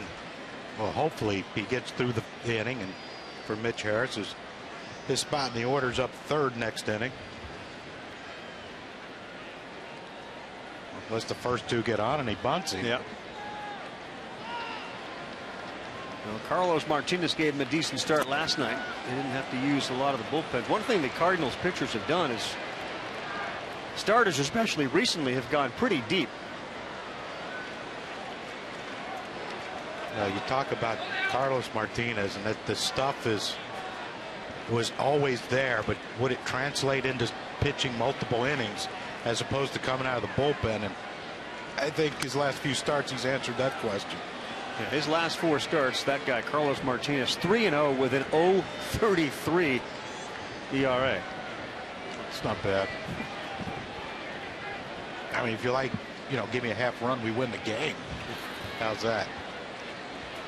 Well, you know, to their credit with their consistency, you're looking at Mike Matheny, who replaced Tony La Russa. Dave Duncan, who was a longtime pitching coach, he left. Albert Pujols, who was the sort of foundation guy, he left. Wainwright gets hurt, and they keep rolling along, and they keep producing or trading for or getting really good pitchers. You know, I talked to Mike Matheny about this last year, about, you know, you call guys up and they just fit right in. And he said that they have a lot of former major league players coaching in their minor league system. And when they meet in the off season before spring training, this is how we're going to do it, and everyone's going to be taught the same. So when they get up here to the big leagues, that's the way they've been playing in AA, AAA, and A ball. So, you know, this is what we expect of you. Now go do it. It's a great. You wish more teams would do it, but they don't. Well, is there, you know, there's an Oriole way. Is there a Cardinal way or a Cardinal player, Mark? You were in the organization. Was there a tangible, different feel to the way they did things? I mean, yes, but to say that it's different than everyone else, I don't know if that's the case. I just think when La Russa was there was a certain way he liked things done, and I think whether it was Scott Rowland, Jim Edmonds, Larry Walker, at least the guys that were older when I got there, or the veteran type guys who've been there, you know, that's how they want you to play. You look at Matt Carpenter, look at the way he plays. When Adam Wainwright, his demeanor, everybody's pulling for each other.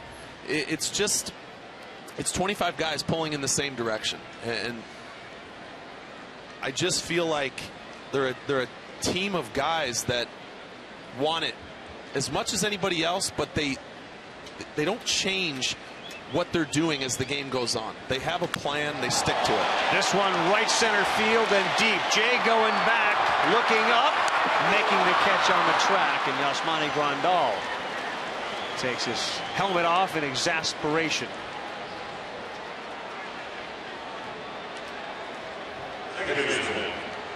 Mark, I can tell you this, since I've been doing this sideline work during Sunday Night Baseball, you get to sit next to dugouts from most or all major league teams at one time or another. The Cardinals really distinguish themselves in terms of how their players are into each pitch. I think the Giants are like that.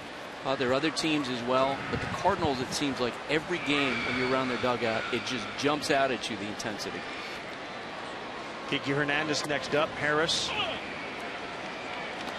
You know, there's an interesting number statistically about the Dodgers record against those two teams you just mentioned, Buster, the Cardinals and the Giants, they just have not had great success against them. And their win-loss record this season against the better teams, the Dodgers, not very good. And there's a belief, I think, amongst the Cardinals postseason recently and the Giants that the Dodgers, even though they have Kershaw and Greinke, are somehow they're beatable. It's like they're their kryptonite. Well, you look at getting back to the Cardinals situation. You look at their star players: Matt Holliday, Johnny Peralta, Matt Carpenter, Yadier Molina. Not real jokesters. They're not, hugging the other team and, running out the outfield to high five them while they're stretching and, big hug and kiss on the cheek type guys. They're, how can we beat you tonight? We got to stop the telecast. I believe that's an Andre Ethier stolen base. Oh, I believe the Dodgers just stole the base, and it was Andre Ethier. That doesn't happen for Ethier, and the team it never steals. These are the two, or amongst the two teams who steal fewer bases than anybody in baseball. And Andre Ethier just went, and he's in scoring position. And he picked a good pitch. Harris bounced that pitch. Cruz couldn't come up with it, and it was an easy steal. Harris lives down in the zone, and as you can see, and that one that bounced allowed Ethier to make it to second base. Their 14th stolen base in 29 attempts. 14 steals. It's not bad. And that's Ethier's first stolen base since August 29th of last season. He was due. That's why we stopped the game temporarily.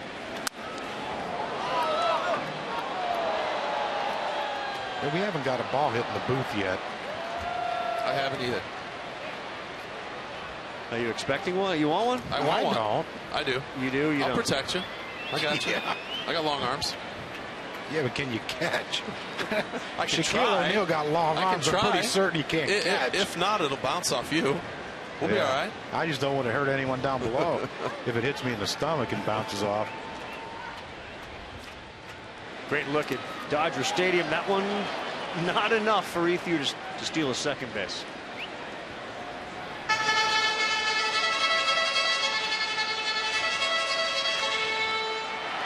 Oh, this could be an issue. The way Harris is bouncing balls, with only one out, if Kiki Hernandez could, you'd love to get a hit, but if you don't, you make a productive out, get Ethier to third, you got a chance of scoring on a wild pitch. Like Doug Glenville says, grab an extra 90. 3-2. And he didn't. Good pitch. And Hernandez is retired. Watch every out-of-market game live in HD on more than 400 devices. MLB.TV Premium, the #1 live streaming sports service. Real-time highlights, live look-ins, pitch tracking, widgets, and more every night on every device. Visit MLB.TV for details. Harris is, of course, that story. He's the Navy graduate whose career was obviously put on hold. Then he came back, and Nicole Briscoe did a nice feature on Mitch Harris. I hear this is interesting. Most eighth hitters, this is an automatic walk. 2 outs, runner on second. Greinke has 2 hits. Jimmy Rollins is flat out to center twice. They're going after Rollins. Pitch to 8 and let 9 come up. That's Greinke. Two solid hits. One off the other bat. Second one was they weren't cheap. Hard line drive. But the thing with Jimmy Rollins, this is where I think hitting 8th is, even though he's a veteran, is not a good thing for him because he does chase pitches, so he doesn't know, a lot of times, are they pitching around me or pitching to me, and he'll just swing. I mean, 2-0 right here. He's trying to hook something. If you elevate a fastball up and away, he's liable to pop out again. Greinke 2 for 2 on deck. Kevin Segrist warms in the Cardinal bullpen. Rollins did swing and pulled it foul. And that's your point right there. 2-0, and that's a pitch right there. You can't do anything with that. No. All you're going to do is exactly what happened: is pull it foul. And now there's a strike on you. Mark, what do you think they're talking about now? Well, Cruz could be going out. Cruz could be going out there right now, saying, "All right, let's try and get another one of those. Let's go back inside with the slider. Maybe he pulls another ball foul. Then you get to 2 strikes, and then that changes things."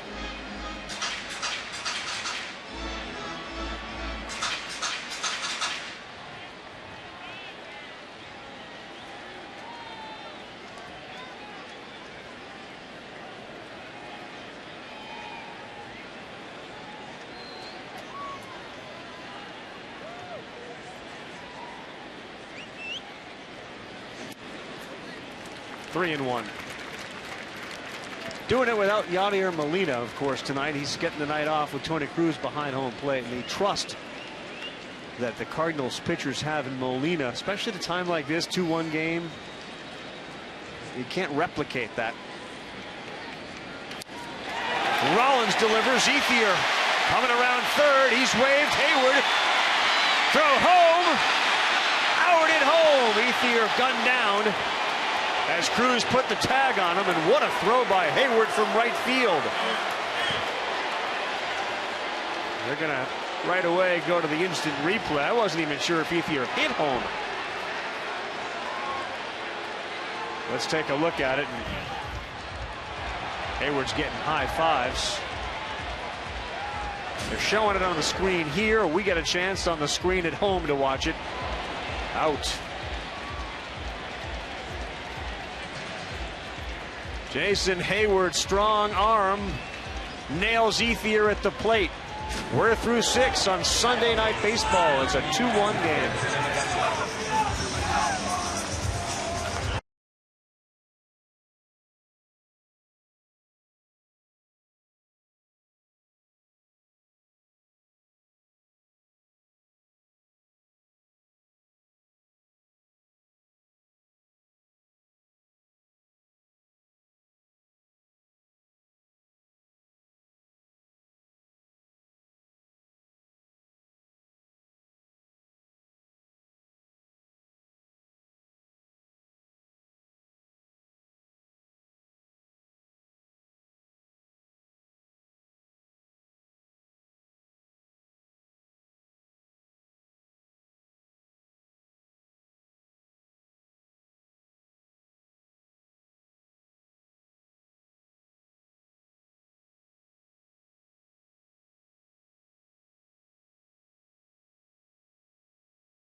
Seventh inning, and Zach Greinke on the mound, trying to protect a 2-1 lead. Could have been 3-1 were it not for the great throw by that guy, Jason Hayward, one of the better defensive outfielders by all metric standards in Major League Baseball. A Gold Glove winner in 12 and 14.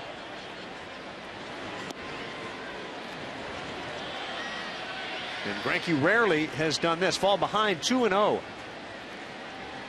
As the Dodger bullpen begins to loosen.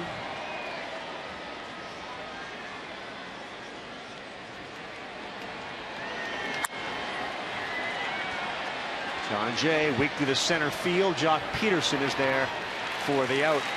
Take a look at this Hayward throw and fielding play by Cruz.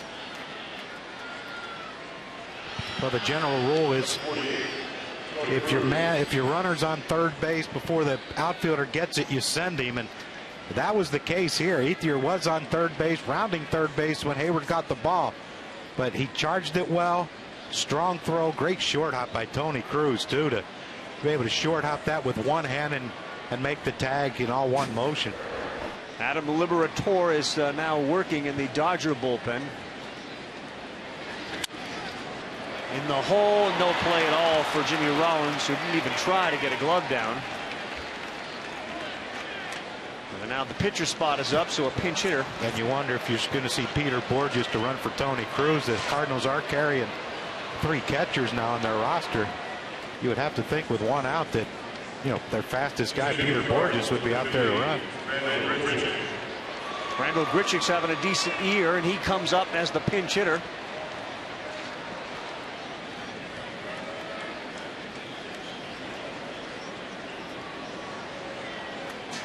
The lefty Kevin Segrist.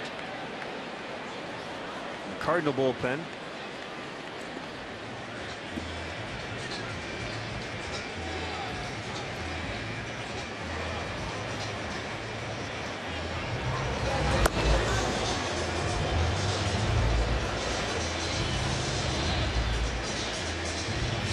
Just get that sneaking suspicion about the Cardinals tonight. Lynn was able to keep him close. Defensive play from right field. Keeps it a 1-run ball game. Both of these teams have made a living this year coming from behind. Each team with 15 come from behind wins. I tell you what, if you had reservations on whether you like Lance Lynn as a pitcher or not, you gained a lot of respect for him in this one tonight, because he went out there the last couple innings with not a lot left in the tank as far as, you know, whatever the injury was. But I mean, he battled it. If you talk about a guy you're worried about battling himself in the postseason, that question was answered by Lance Lynn. Live K-Zone all game brought to you by AutoZone. Zach Greinke's been in it most of the night. And there's one right down the middle to Randall Grichuk at 91 miles an hour. I'm kind of surprised they're not running for Tony Cruz.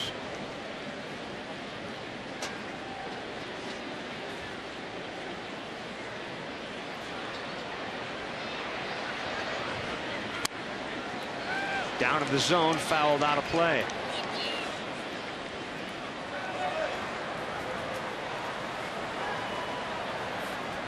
Well, Greinke's gone 2 straight heaters to get to this 0-2 count. This is where you try and run something off the plate, get him to chase.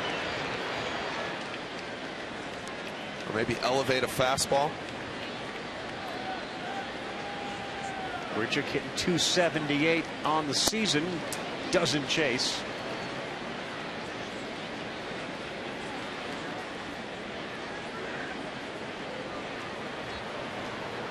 Mike Matheny raves about Grichuk, the bat speed, the way the ball jumps off his bat.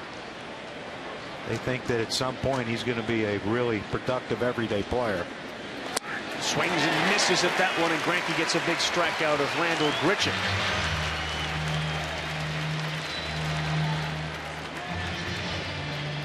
Well, Greinke got to the 0-2 count. I said how you run something off the plate. You try to get him to chase. It's a perfect 0-2 pitch. You don't want to throw a strike. And then he came back with the elevated fastball. And you can see Grichuk right underneath it and a little bit late. Tonight, Don Mattingly getting busy here with the scorecard. That's going to be it for Zach Greinke. 99 pitches, 6 2/3, responsible for the runner at first base.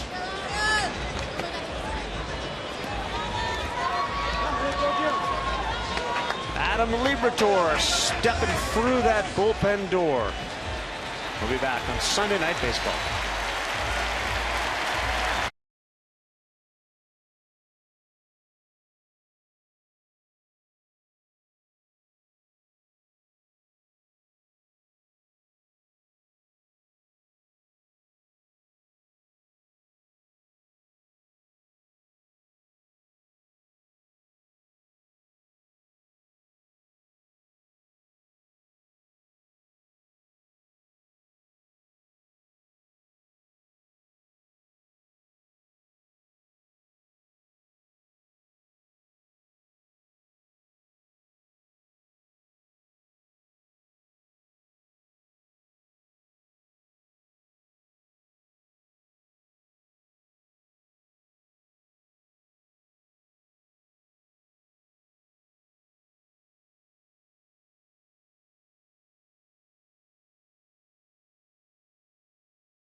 Los Angeles in the background, Dodger Stadium in the foreground. Sunday Night Baseball presented by Taco Bell.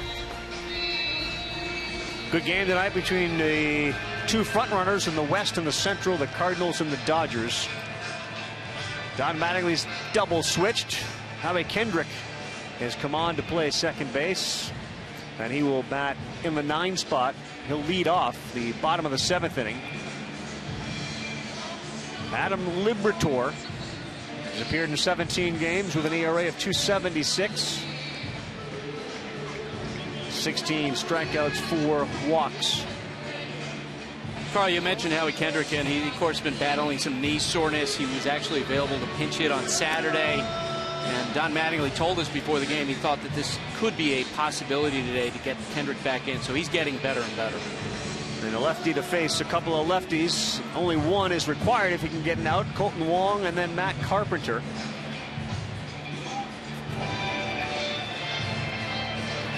Two men down as Zach Greinke sits down after striking out Randall Grichuk. 8 strikeouts for Greinke in the game, and see what Liberatore does against Colton Wong, who's got a double in 3 at-bats.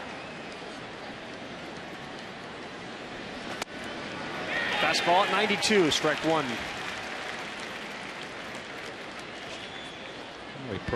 Colton Wong probably hasn't seen Liberatore too many times, but lefty on lefty. You take that first pitch fastball, very hittable pitch, and now all of a sudden it's a battle. Lefty's 226 off Liberatore, 7 for 31. 93 just misses.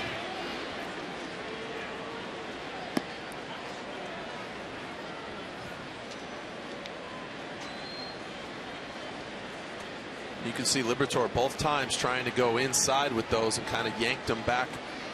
First one over the plate for a strike, the other one just away.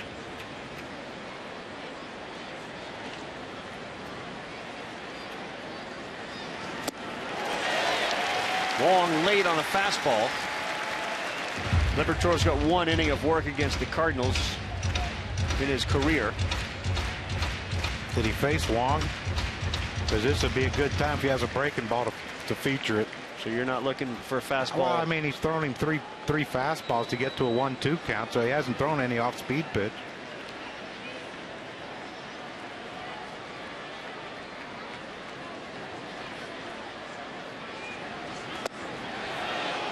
Maybe he doesn't throw one. He does. Just hasn't whipped it out yet.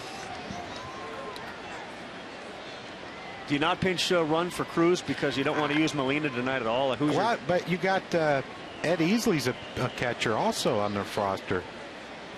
I saw him out warming up the pitcher earlier when Cruz was getting on his gear. 2-2 to Wong. There it was. I think it might be one of those things that, because of the bullpen situation for the Dodgers, you still have J.P. Howell down there, who could be tough on lefties. You might want to save, since you used Grichuk already, you might want to save Borges for John Jay if he comes back up again in the 9th. Got to think 2 innings ahead here as a skipper. I love it. That's what we use John for all the time on Sunday Night Baseball and Baseball Tonight, just getting ahead of it. 2-2. He can whip that thing through the zone, can he? I mean, he is quick. I look like he swung at that when it was behind him.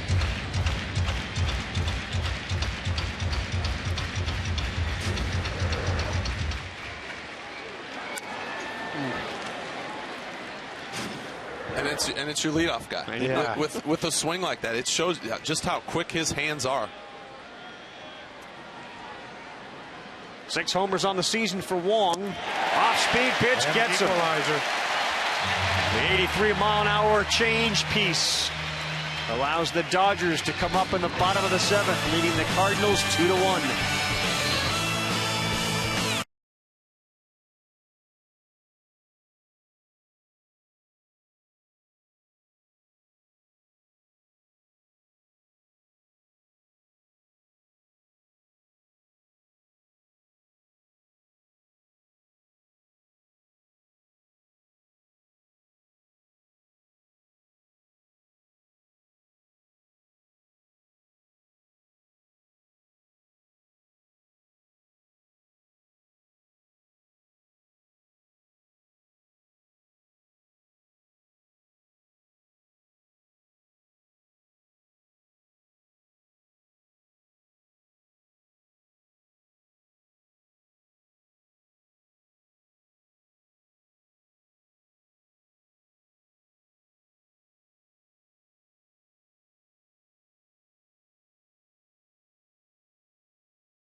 Bottom of the 7th coming up as it is time now for our high-strength performance. It's brought to you by Chevy Silverado. Greinke with the arm and the bat, Mark. Well, he showed his athleticism tonight. He showed a little bit of everything that he can do. He saw just how good of an athlete with the swing, handling the bat, coming up with a couple big hits, scoring a run from second base, and then the dominating pitching.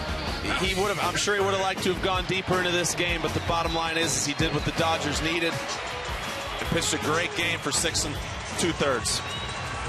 And now the lefty, Kevin Segrist, will start the bottom of the 7th for St. Louis.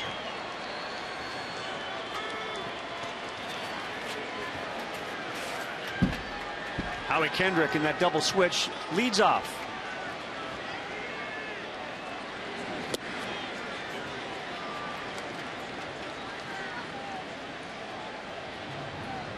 Take a look at the veteran lefty, an ERA of $1.90. 3-to-1 strikeout to walk ratio in 27 games. Cardinal bullpen has been a strength this season. Kendrick's bat goes flying into the stands. And it didn't look like anybody got hurt, but there's a pretty good scrum going on for the bat. Someone's going to get hurt. This is a very different, obviously, situation than what we saw in Boston, where a woman was struck by a broken bat. The good news on her condition is they had some serious life-threatening injuries, but she is apparently going to be okay. In this case, it's a full bat.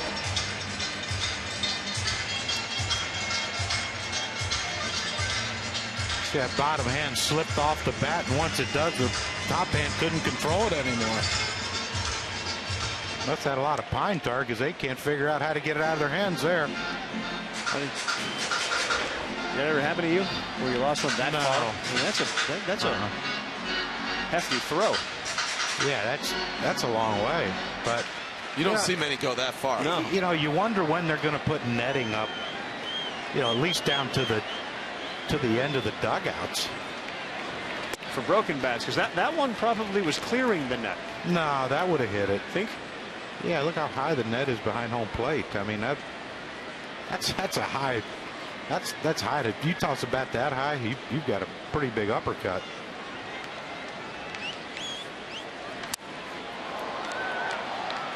I think one time when it was raining, the bat slipped, and then I was afraid that,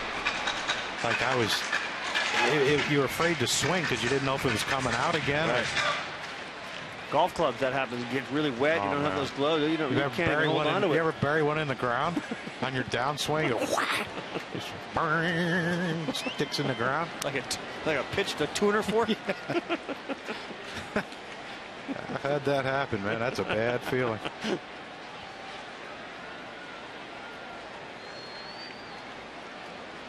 Well, Howie Kendrick has been a leader in the clubhouse for the Dodgers as they really kind of changed their culture with some of the moves they made in the offseason. One of them was to bring Kendrick in. And a lot of people think that the Angels, who are doing okay, miss Howie Kendrick on that team. I mean, you look at the production they're getting out of their fourth there. They had to move their leadoff hitter to fourth and Cole Calhoun to protect Albert Pujols and Trout and all. Move Ibar to the leadoff spot, but yeah, I'm sure they would love to have Howie Kendrick hitting fourth again for him. 94 from Segrist gets Howie Kendrick to swing and miss. The first strikeout for Segrist, the first batter he faces. Say, fill out your 2015 Esurance MLB All-Star Game ballot. You can find it at MLB.com/vote on your computer, tablet, or smartphone. You can vote up to 35 times at MLB.com/vote. Not 40, 35 times. Only 35 for your favorite player or players. Who you vote for? Just in general? Yeah, who's your favorite player you would vote for? I'd make sure Trout was in the game. I'm sure your 35 is going to sway that. I'd get Trout right over the edge. I'd probably put Harper in the game. Yeah, I'd probably put him too. I'd like to see Stanton. What I'd really like to see are those guys participate in the home run derby. That's really what I want to see, because I think this year in that ballpark, that's fireworks. I think you have the ability, because of Cincinnati, assuming the weather's going to be nice and warm. I want to see Stanton. I want to see Harper. I want to see Trout. I wouldn't mind seeing Jock Peterson. probably want to see Todd Frazier because he's a Red, or Jay Bruce who can hit it out of the ballpark. But I think you have the ability in that ballpark to have an outstanding and memorable home run derby. Yeah, I got a feeling that Jock Peterson, Bryce Harper, if they're in it, they might be able to hit one in that river, huh? In right field in Cincinnati? Absolutely. A lot of and then them.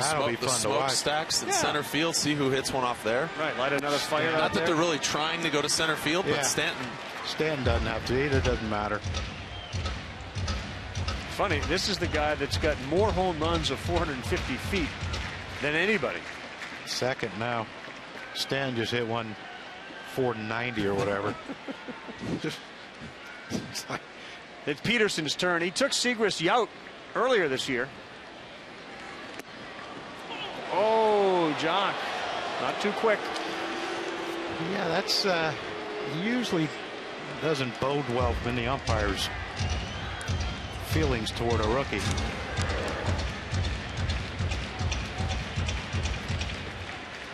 You guys saw Peterson said something to the umpire when he went back toward the plate. Any chance that he said, hey, my bad? It would be a good idea. He said, my bad, but you still missed it.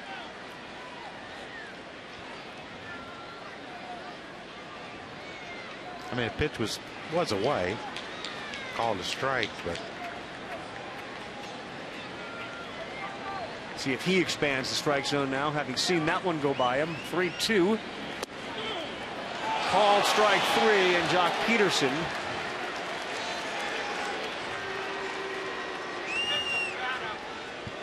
Number 66. Puig. Sunday Night Baseball on ESPN, presented by Taco Bell. Brought to you by Wells Fargo. Together we'll go far. And the Lincoln Motor Company and the first ever MKC. Well, that one could have got ugly quick. But Peterson kind of said a few things and he walked back. But go ahead, Mark, but you don't want to. No, I like the way. I mean, yeah, you're upset about it, but go back to the dugout. Pick up the bat. Don't make a scene about. Don't make it something that it doesn't need to be. Your team's winning 2-1. I like the way he handled it.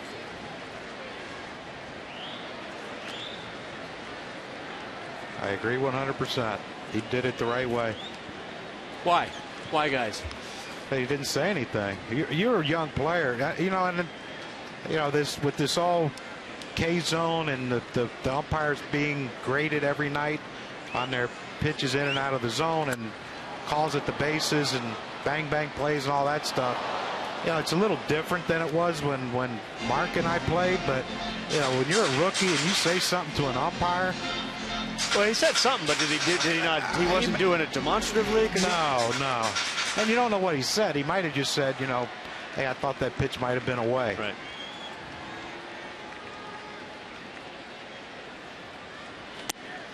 That's a good pitch.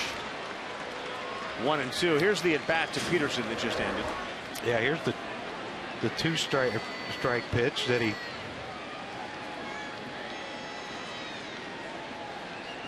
Yeah, he really didn't say anything. Kevin Segrist, 96. He gets Peterson and he gets Puig. We're heading to the 8th, and one last look at the strikeout to Jock Peterson. All right. Deep breath. Toss the helmet. Exactly. If you're into lip reading, let us know.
Cardinals fans got good seats for the game tonight. Now they want to see their team get a little rally going. Matty Carpenter leads off the 8th inning.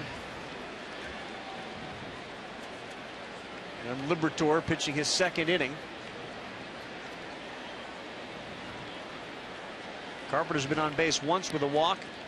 Struck out in the 1st against Greinke and struck out in the 5th.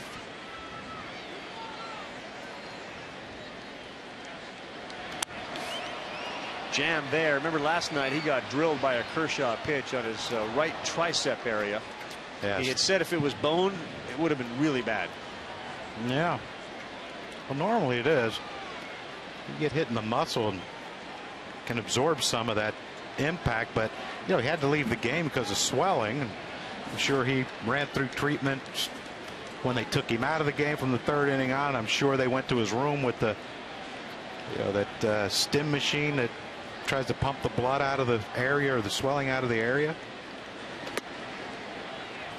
A little high. This is the inning for the Cardinals here with Carpenter, Holiday, and Peralta, who's homered tonight, due up. Kenley Jansen is still available. He pitched last night, but any health concerns he had from that issue in Colorado in which he was feeling lightheaded and dehydrated and whatnot, he's okay. So they gotta, you think, get to him in this inning. Liberatore doesn't want to go into a count like this with Matt Carpenter.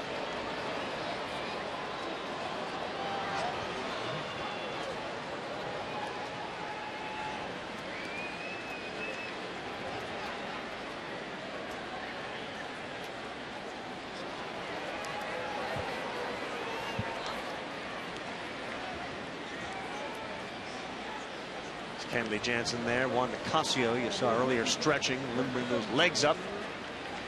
3-1 on the way. Nobody out. 8th inning. And he walks the leadoff hitter. And that's a recipe for disaster.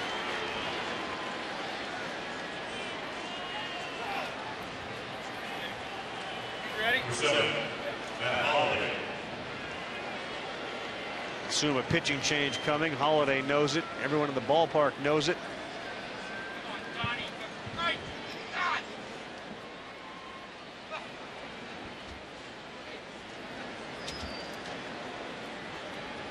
Goes to the righty.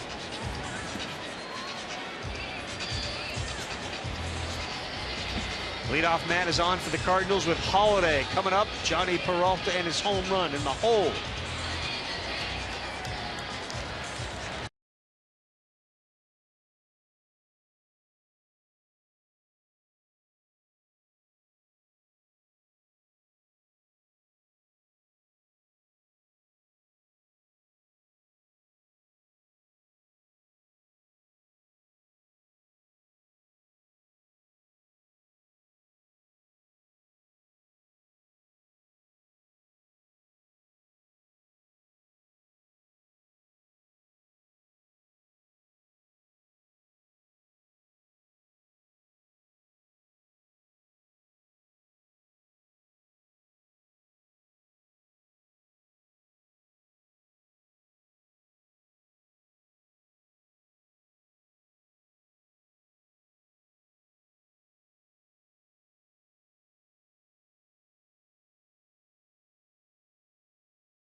Sunday Night Baseball on ESPN is presented by Taco Bell's grilled stuffed nacho, the first nachos designed not to be shared. Live Moss. And in part by Lexus and their pursuit of perfection. That's perfection right there. Skyline, Los Angeles, foreground, Dodger Stadium. And inside the ballpark here, things getting a little anxious for the Dodgers fans. Matt Holiday coming up. Juan Nicasio is now pitching for Los Angeles. having a very good season. Scoreless relief in 14 of his 17 appearances out of the bullpen. At one point, tossing 10 1/3 scoreless during a 7-appearance stretch from April 25th through May 15th. Righties are only 8 for 65 against him with 26 strikeouts. Some of those owners back in the day with Brooklyn Giants and the Brooklyn Dodgers, and the New York Giants. The New York Giants made a pretty good decision to move out west. Go west. I mean, if you like nice weather. Here's Nicasio with Matt Holliday up. 8th inning of a 1-run game. Matt Carpenter on first base. First pitch misses by a lot at 94 miles an hour. You guys see Nicasio here that Andrew Friedman, president of the Dodgers, was really good when he was in Tampa at putting together bullpens. Nicasio is an example of that. He was essentially taken off a scrap heap, had some physical problems with the Rockies, and now he's in an important role with the Dodgers. And an important game tonight. And in a big spot, Holliday calls time. Nobody out. Liberatore walked the leadoff man, Carpenter.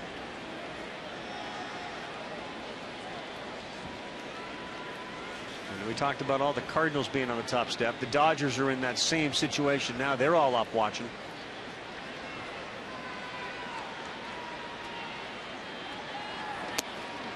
Fastball at the knees and on the corner. Evens it up at 1-1. The frustration from hitters is definitely sort of a recurring theme with regards to the strikeout, the strike zone this season. Sabathia, too, today got thrown out of the game for the Yankees. Pitchers. Holliday got thrown out this past week, right? Arguing with Joe West, yeah.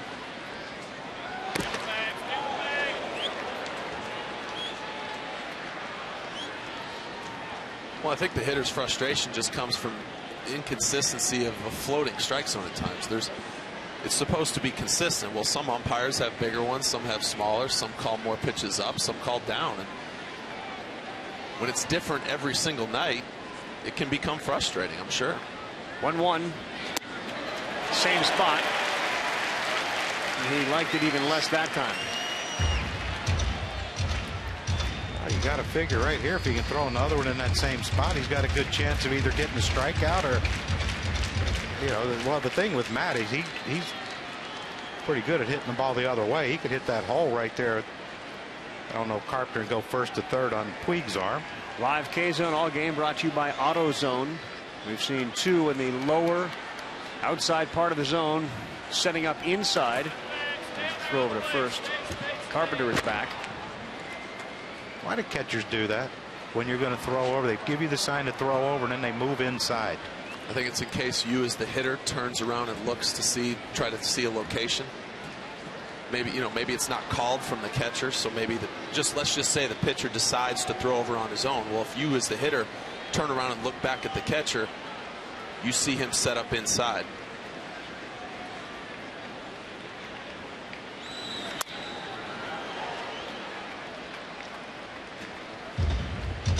And then, of course, all part of the game, you then go back inside.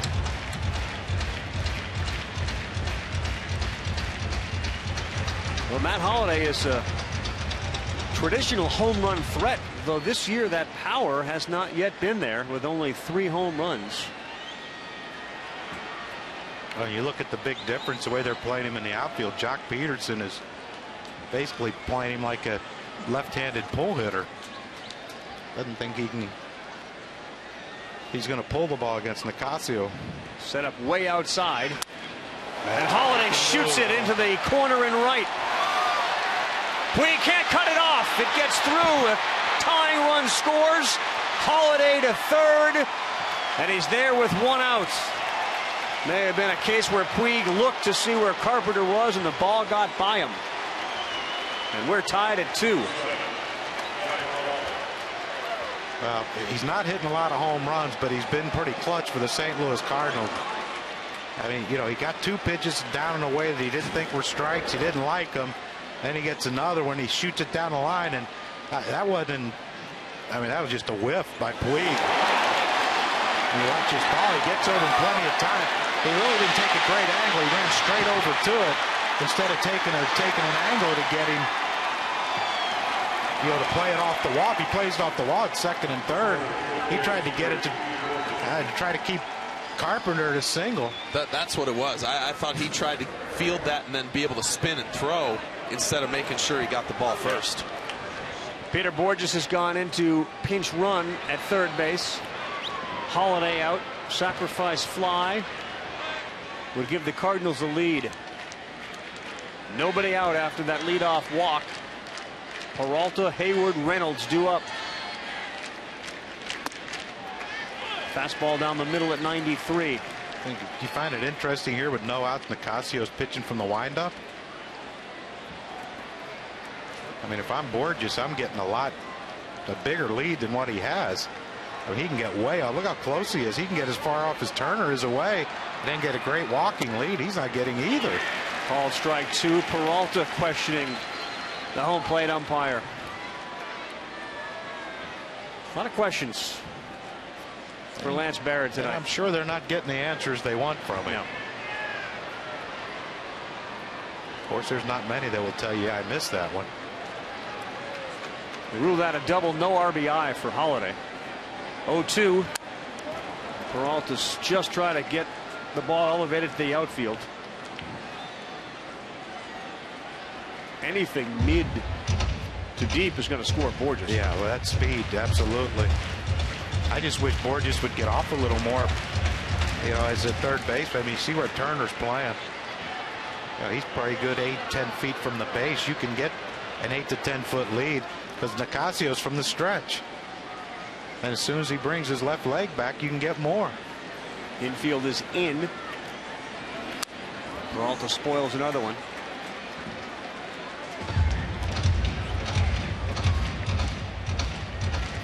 I think this is a point where you got to try and bounce a breaking ball. You got to trust your catcher. You got to trust that Grandal's going to be able to block this pitch. Try and get Peralta to chase something down. Peralta a double and a home run tonight. He hits it through the hole between third and short. Knocks in another run, and the Cardinals have taken the lead.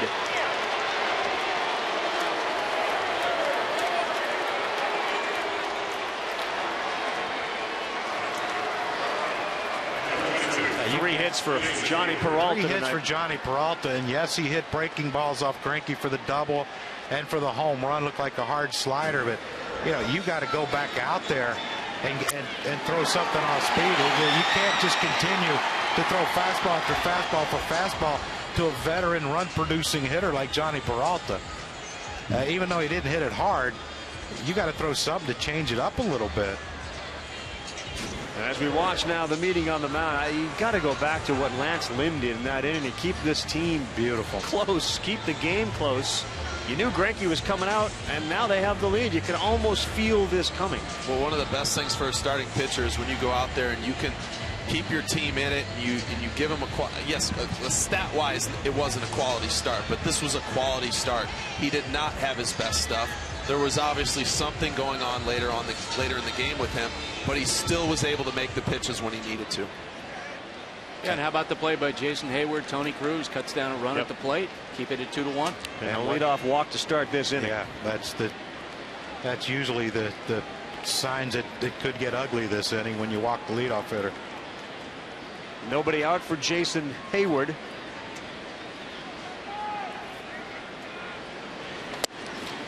First pitch fastball misses. This is the play Buster was talking about. 6th inning. In a 1-run game, Hayward came up firing.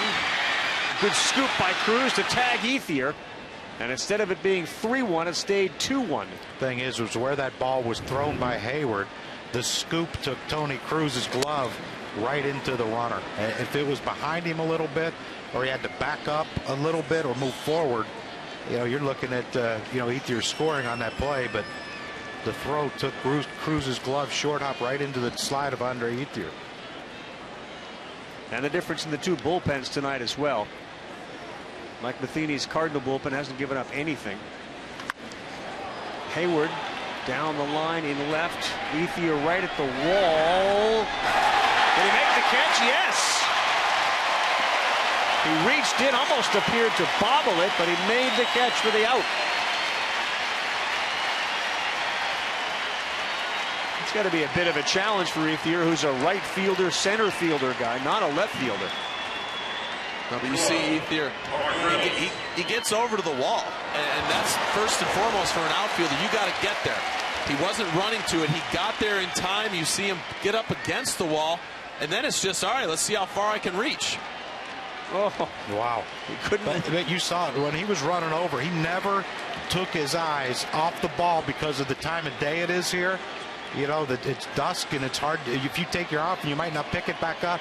But he knew exactly where that wall was. It wasn't like he went flying over it and flipping over it. I mean, that's pretty impressive. He's measured his steps from the grass to the wall. Now Reynolds. The other part of that, which allowed that play to happen, is the Dodgers have a walkway. There's no fan there. Nobody there to interfere with that ball at all.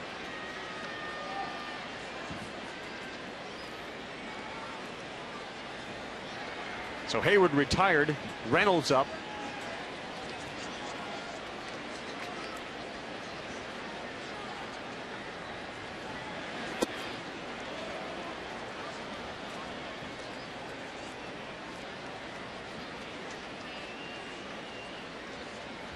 If the Cardinals hang on and win, it'll be their 16th come from behind win. Good pitchers keep games close, which the Cardinals have a lot of, and then they get a lead here in this 8th inning with 2 runs across as Reynolds looks at another ball. 2-1 now. Well, a few weeks ago, I did a Cardinal game, and we met with Matheny, and they had just had a bunch of close games, a couple extra inning games, and they won all of them. And we kind of asked him about the offense, and he said, you know, he just thinks this offense believes they're never out of a game. And this is what we see from them, just grinding out at bats, drawing a walk to start the inning, and then Peralta coming up with the big hit.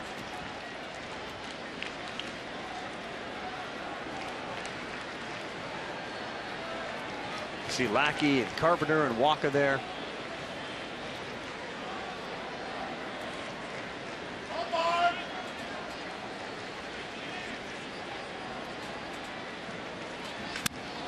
Reynolds, good wood into the gap. Nobody's going to get it. Peralta to second, being waved in. The throw bobbled. No play at the plate. 4-2 Cardinals.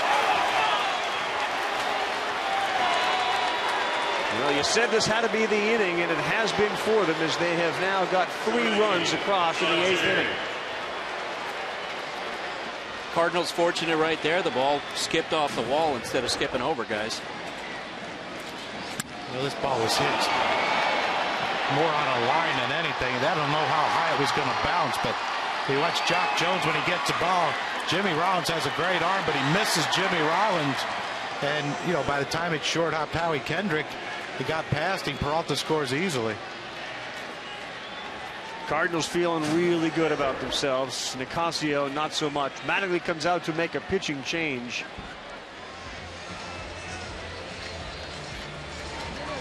And he is coming out.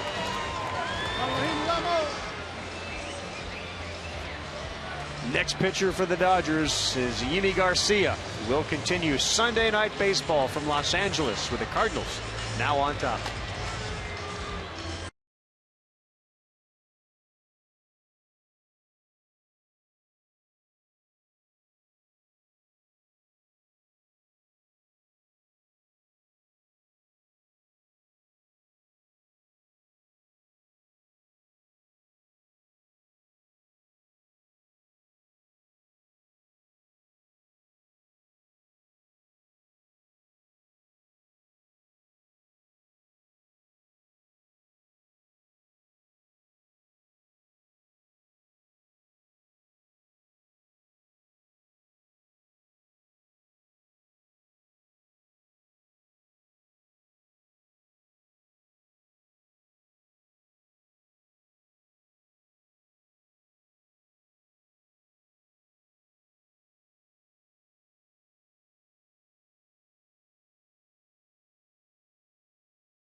pictures we've received tonight. I want to thank everybody who has sent their tweets in by using hashtag #RepMyTeam. Every Sunday, be sure to send in a picture on how you support your team, and your tweet can be on TV. Cardinals fans, Dodger fans, both with the sway of emotions. Now that the Cardinals have gone back and taken a lead 4-2. Yimi Garcia from the Dominican Republic. First pitch, fastball caught. They're going to get a double play if he throws it, and he does. Well, that'll do it. 1 pitch and 2 outs. Very effective work by Yimi. Dodger fans wondering, where's Yimi been? Bring him in more. Get him in quicker. They're down 4-2.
Wednesday night baseball, the Red Sox riding a little winning streak, and the Orioles, now that they have Matt Wieters back to join Adam Jones, should be a good one. Red Sox and Orioles baseball rules on ESPN. Wednesday at 7 p.m. on ESPN. Watch ESPN. Want to invite all baseball fans, Baseball Tonight fans, 5:30 Eastern Time, ESPN2 Monday and Wednesday as well for your daily fantasy fill with Baseball Tonight. John Jay's in left field. Peter Borges now in center field. And on the mound, Randy Choate, the lefty. Works out well with the lefty Adrian Gonzalez up. Choate has appeared in a bunch of games. 3.38 ERA, a little high. 7 strikeouts, 1 walk. A pitch to contact guy. Gonzalez usually will make contact. Yeah, Randy Choate's that guy. Pitch to contact the lefties, but a lot of times with that sidearm delivery, it's not great contact. Gonzalez, Turner, and Ethier. 3-4-5 for the Dodgers. First pitch. Check third base. No swing. Choate's just fastball slider, but you see that low sidearm delivery. Just a lot of arms and legs and funk coming at you. They got the righty Belial ready. He's already warmed up once. There's a 83-mile-an-hour pitch down and away for a strike.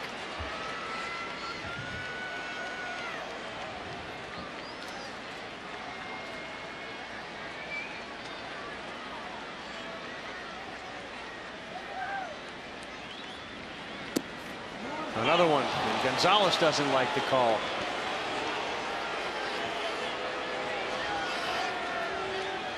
Dodgers need a win to split the series. They have not lost a series at home all season. This would be their first if the Cardinals get the win tonight.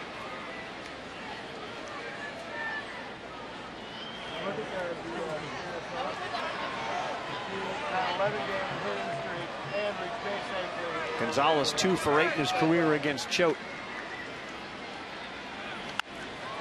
Spoils one. And this is a big hitter for Choate, because if he can get Adrian Gonzalez out, you can leave Choate in to pitch to Turner without having to bring Belisle in, and because the on-deck hitter is after Turner's Ethier, so you can let him throw to these lefties. And you can turn Grandel around to hit right-handed. Well, very nearly the same situation that the Dodgers pitchers were in. They walked the leadoff guy, and that set up the big inning. Well, if Randy Choate can throw a fastball in right now, he's got Adrian Gonzalez either a take or a jam shot, because Adrian's leaning all over the plate now, trying to get to these pitches away that Choate's throwing him. I would have to think Adrian's looking for a slider. Wong was playing in shallow right. Peralta was playing where you'd expect him straight up, and he gets Gonzalez to ground out.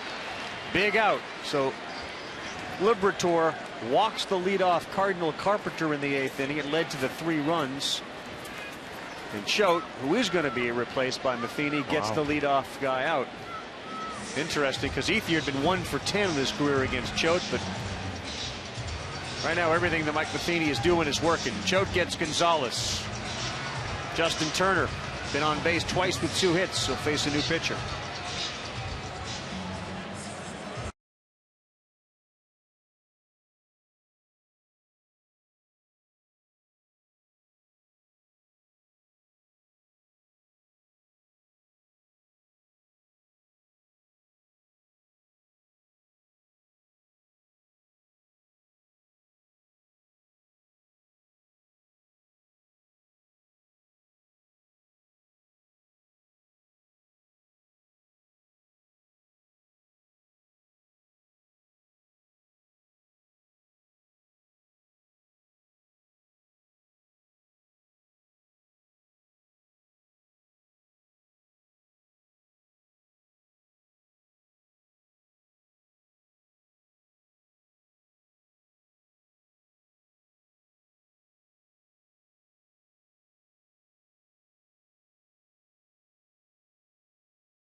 Joey Votto and the Reds head to Wrigley.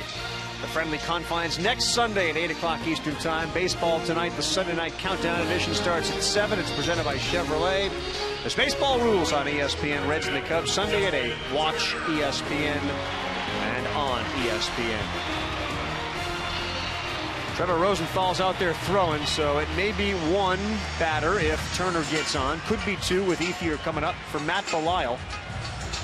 Well, if he gets Turner out, they'll leave Belisle in to pitch to Ethier. And if Ethier gets on, then you might bring Rosenthal in for a 4-out save.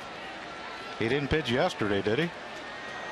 In the game that Kershaw dominated? No. Well, yeah, I have a feeling he can go 4 outs.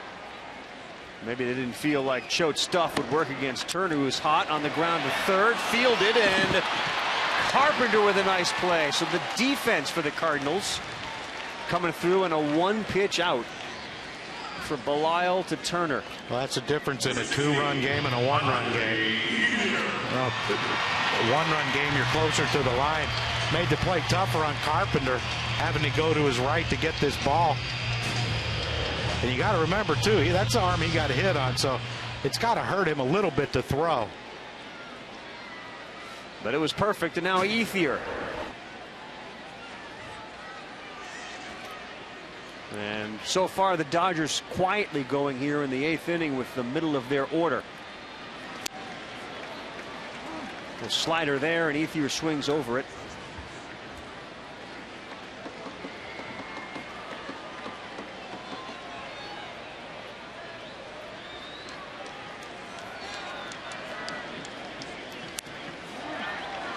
0-2, and you know, this is not a knock at all on Mattingly, but the way Matheny has managed the game, you know, 2 thumbs up. It's all worked for him with his bullpen and kind of communicating with Lynn through the whole process of whether he was hurt or not. But if Lynn had to come out in the 4th or 5th inning when you notice something was wrong with him, different game. It's a completely different game.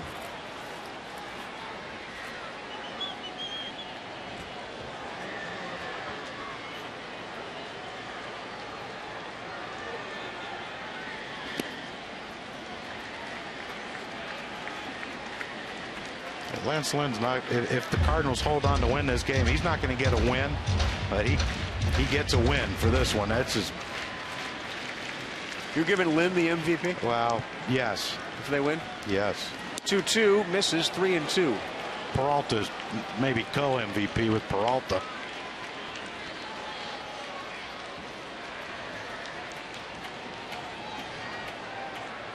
Big home run for Peralta. He also delivered a single, which knocked in another one. Ethier is gone. The bullpen for the Cardinals has been outstanding. Dodgers offense has gotten a run in the 1st and the 3rd, and then zeros through the 8th.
Sunday Night Baseball continues. 8th inning was the big inning. Matt Holliday delivered a double. There was an error by Yasiel Puig.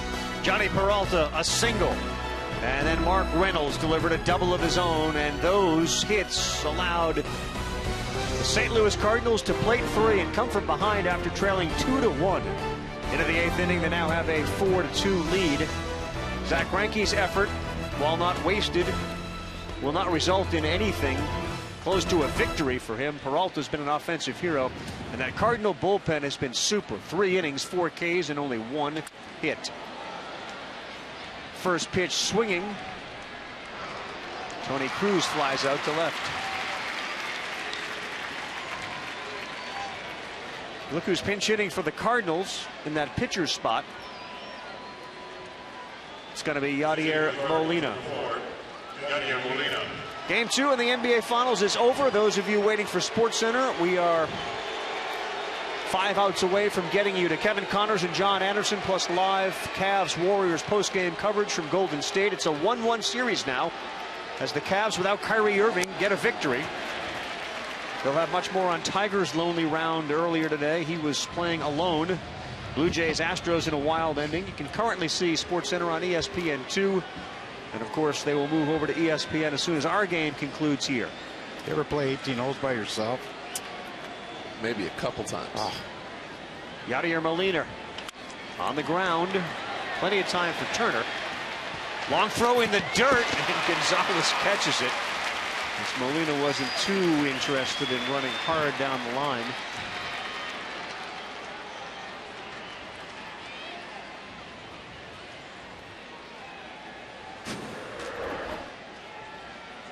Number 16. That ball kind of changed directions there on Turner. He went to backhand it, actually caught it in the center of his body, and with that, he couldn't make a, little off rhythm with his throw. Looks like Don Mattingly, in spite of getting 2 outs on 4 pitches, is going to make a pitching change. J.P. Howell's coming in. Garcia's coming out. Wong is coming up. And we'll be back to Dodger Stadium right after this.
We are back as many of the Dodger fans have filed out.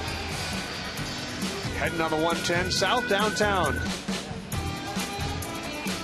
See that Dodger Stadium exit sign? We've been out to Chavez Ravine, really a unique ballpark. Beautiful ballpark. As old as it is, it still feels as if it's brand new. Tell you what, man, it's one of the cleanest ballparks. Whenever you come in here and you walk the concourse, even as a player.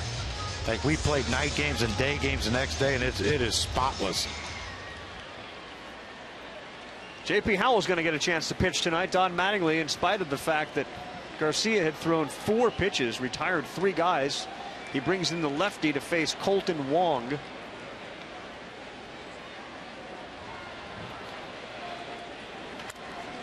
And Wong is, as we have discussed, not afraid to swing at the first pitch.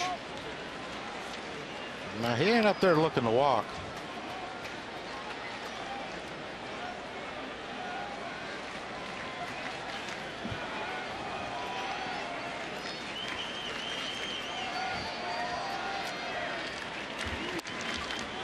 Misses away. If the Cardinals do get the victory, they will improve their record to 38-19. Look out.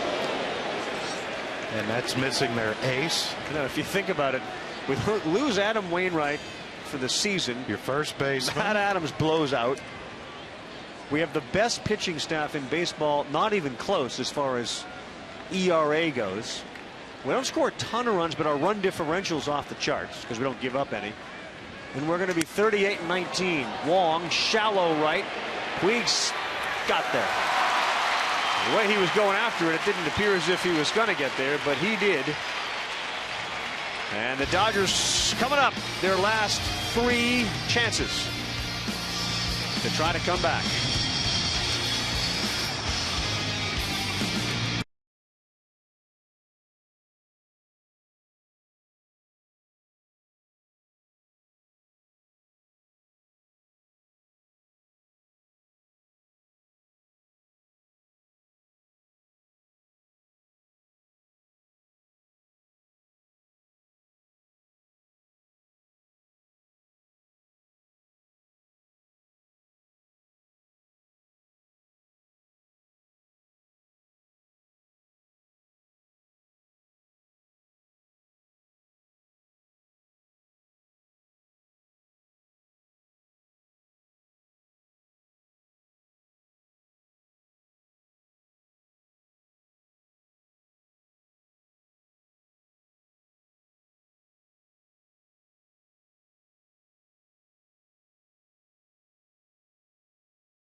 Wednesday night, we go from West Coast to East Coast. We'll be in Baltimore. It's the Red Sox and Orioles.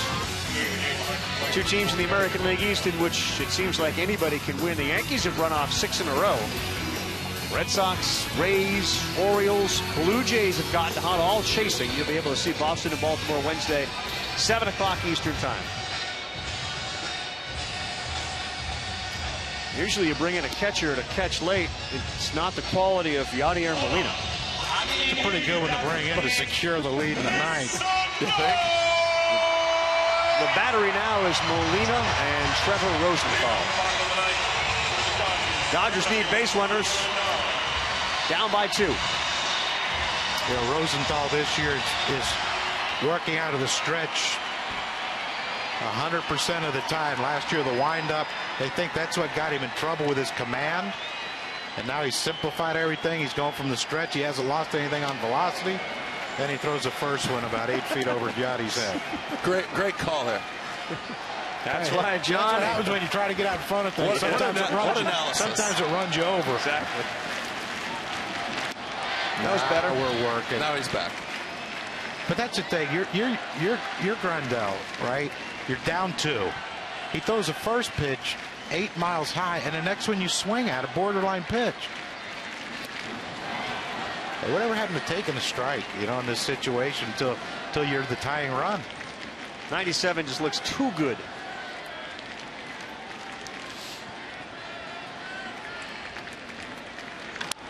On the ground foul. It's worth noting, guys, the guy in the index there for Alex Guerrero, 5 for 14 as a pinch hitter this year, 3 homers. So he's capable of doing some damage. That'd be a good matchup, too, to see him against a fastball like Rosenthal's. There are Guerrero's numbers. 3 homers, 7 RBIs. 1-2. Grindal stays alive. Grindal played his college ball at Miami, and after the long drought, Miami's back in the College World Series. Look, Kershaw with the flip. I didn't know they made those anymore. Those are his lucky flipped glasses. Well, he better take them off. All right, Yadier making a chance here. It's a high fly coming back to him. No problem. For some reason, I had a feeling he was going to catch that.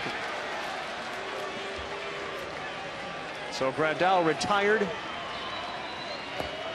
Number 7, Alex Guerrero. Now, a guy like Rosenthal, Mark, how aware is he about what Guerrero's done? Does he even care who's hitting right now? No, you really don't. Yes, you do know, but you don't care. It doesn't make a difference. Closers, I mean, I guess any pitcher wouldn't really worry about it, but especially closers, they're a different animal, and I think that's why they're good at what they do. Plus, if he gives up a homer, it's 4-3. Right. High strike. And he throws a off-speed pitch. Guerrero probably like, all right, hold on, that's not his fastball. Wonder what that's going to look like. Go back to that again. And he did. Now he's totally messed up. Well, and that's part of the mental side of it. You know, that's part of the game inside the game. And the thing with Guerrero is he's such an aggressive hitter that if Rosenthal throws a fastball 10 feet out of the strike zone, he's liable to swing. And he didn't. Boy, my analysis is on target tonight. Peaking late. Good thing I don't have a red eye. Or do I? 1-2. 2-2. That's very true. You might have one, you just don't know it. I probably should look.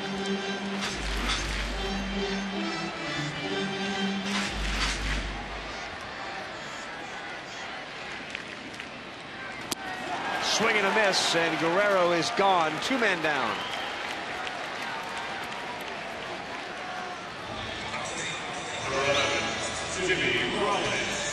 St. Louis Cardinals have gotten a good start, a battling start from Lance Lynn. Their bullpen outstanding. Peralta's got a home run. Hayward threw out Ethier at home plate. That's the thing, Carl, with a great bullpen. It always gives you a chance to win a game. Yeah. And they're 1 out away from taking 3 of 4 from Los Angeles and handing the Dodgers their first series loss at home this season.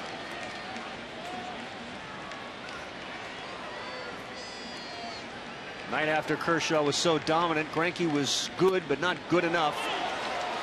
And Rollins now behind 0-2. How do we end it? If we end it here, fastball or one of those? Oh, it's another fastball. Yeah, he's feeling pretty good. There's no messing around. Yep, 98, 99.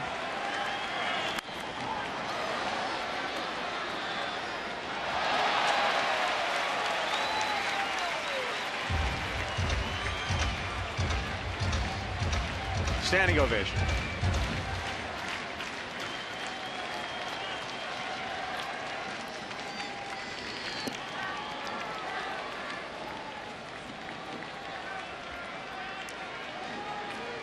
They tried the off speed, didn't work.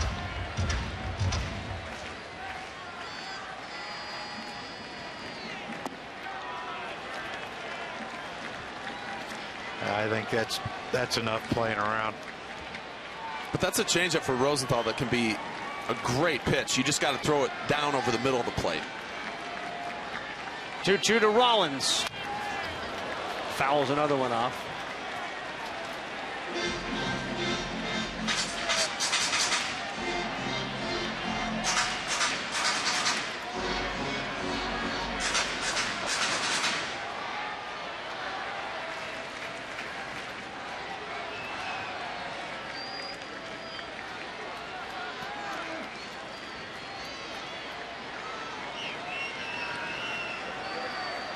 If Rollins does get on, Howie Kendrick is up next.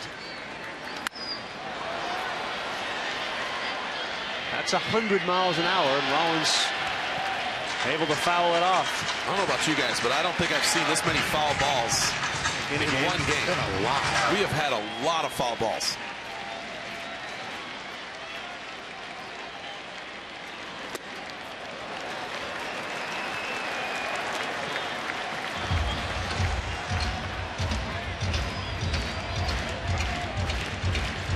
The last thing you want to do if you're Trevor Rosenthal is to walk Jimmy Rollins right here after getting him down 0-2. Rollins, good wood and deep. Borges got it. Wow, did he chase that down? He was playing so shallow. It just looked like he'd never get to it, and it hung up long enough for Peter Borges to run it down and end the game.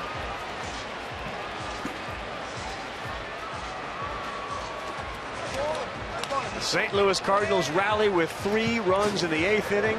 Their pitching and defense with Hayward's throw in right to gun down Ethier, and then the running catch by Borges to end it. All the latest baseball news, you can see it on Baseball Tonight tomorrow, Monday 5:30 on ESPN2. Our next baseball game, Wednesday night, 7 Eastern time, with the Red Sox and the Orioles. Our final score here tonight, the Cardinals 4, the Dodgers 2. For John Kruk, Mark Mulder, Buster Olney, I'm Carl Rabbit saying so long from Dodger Stadium.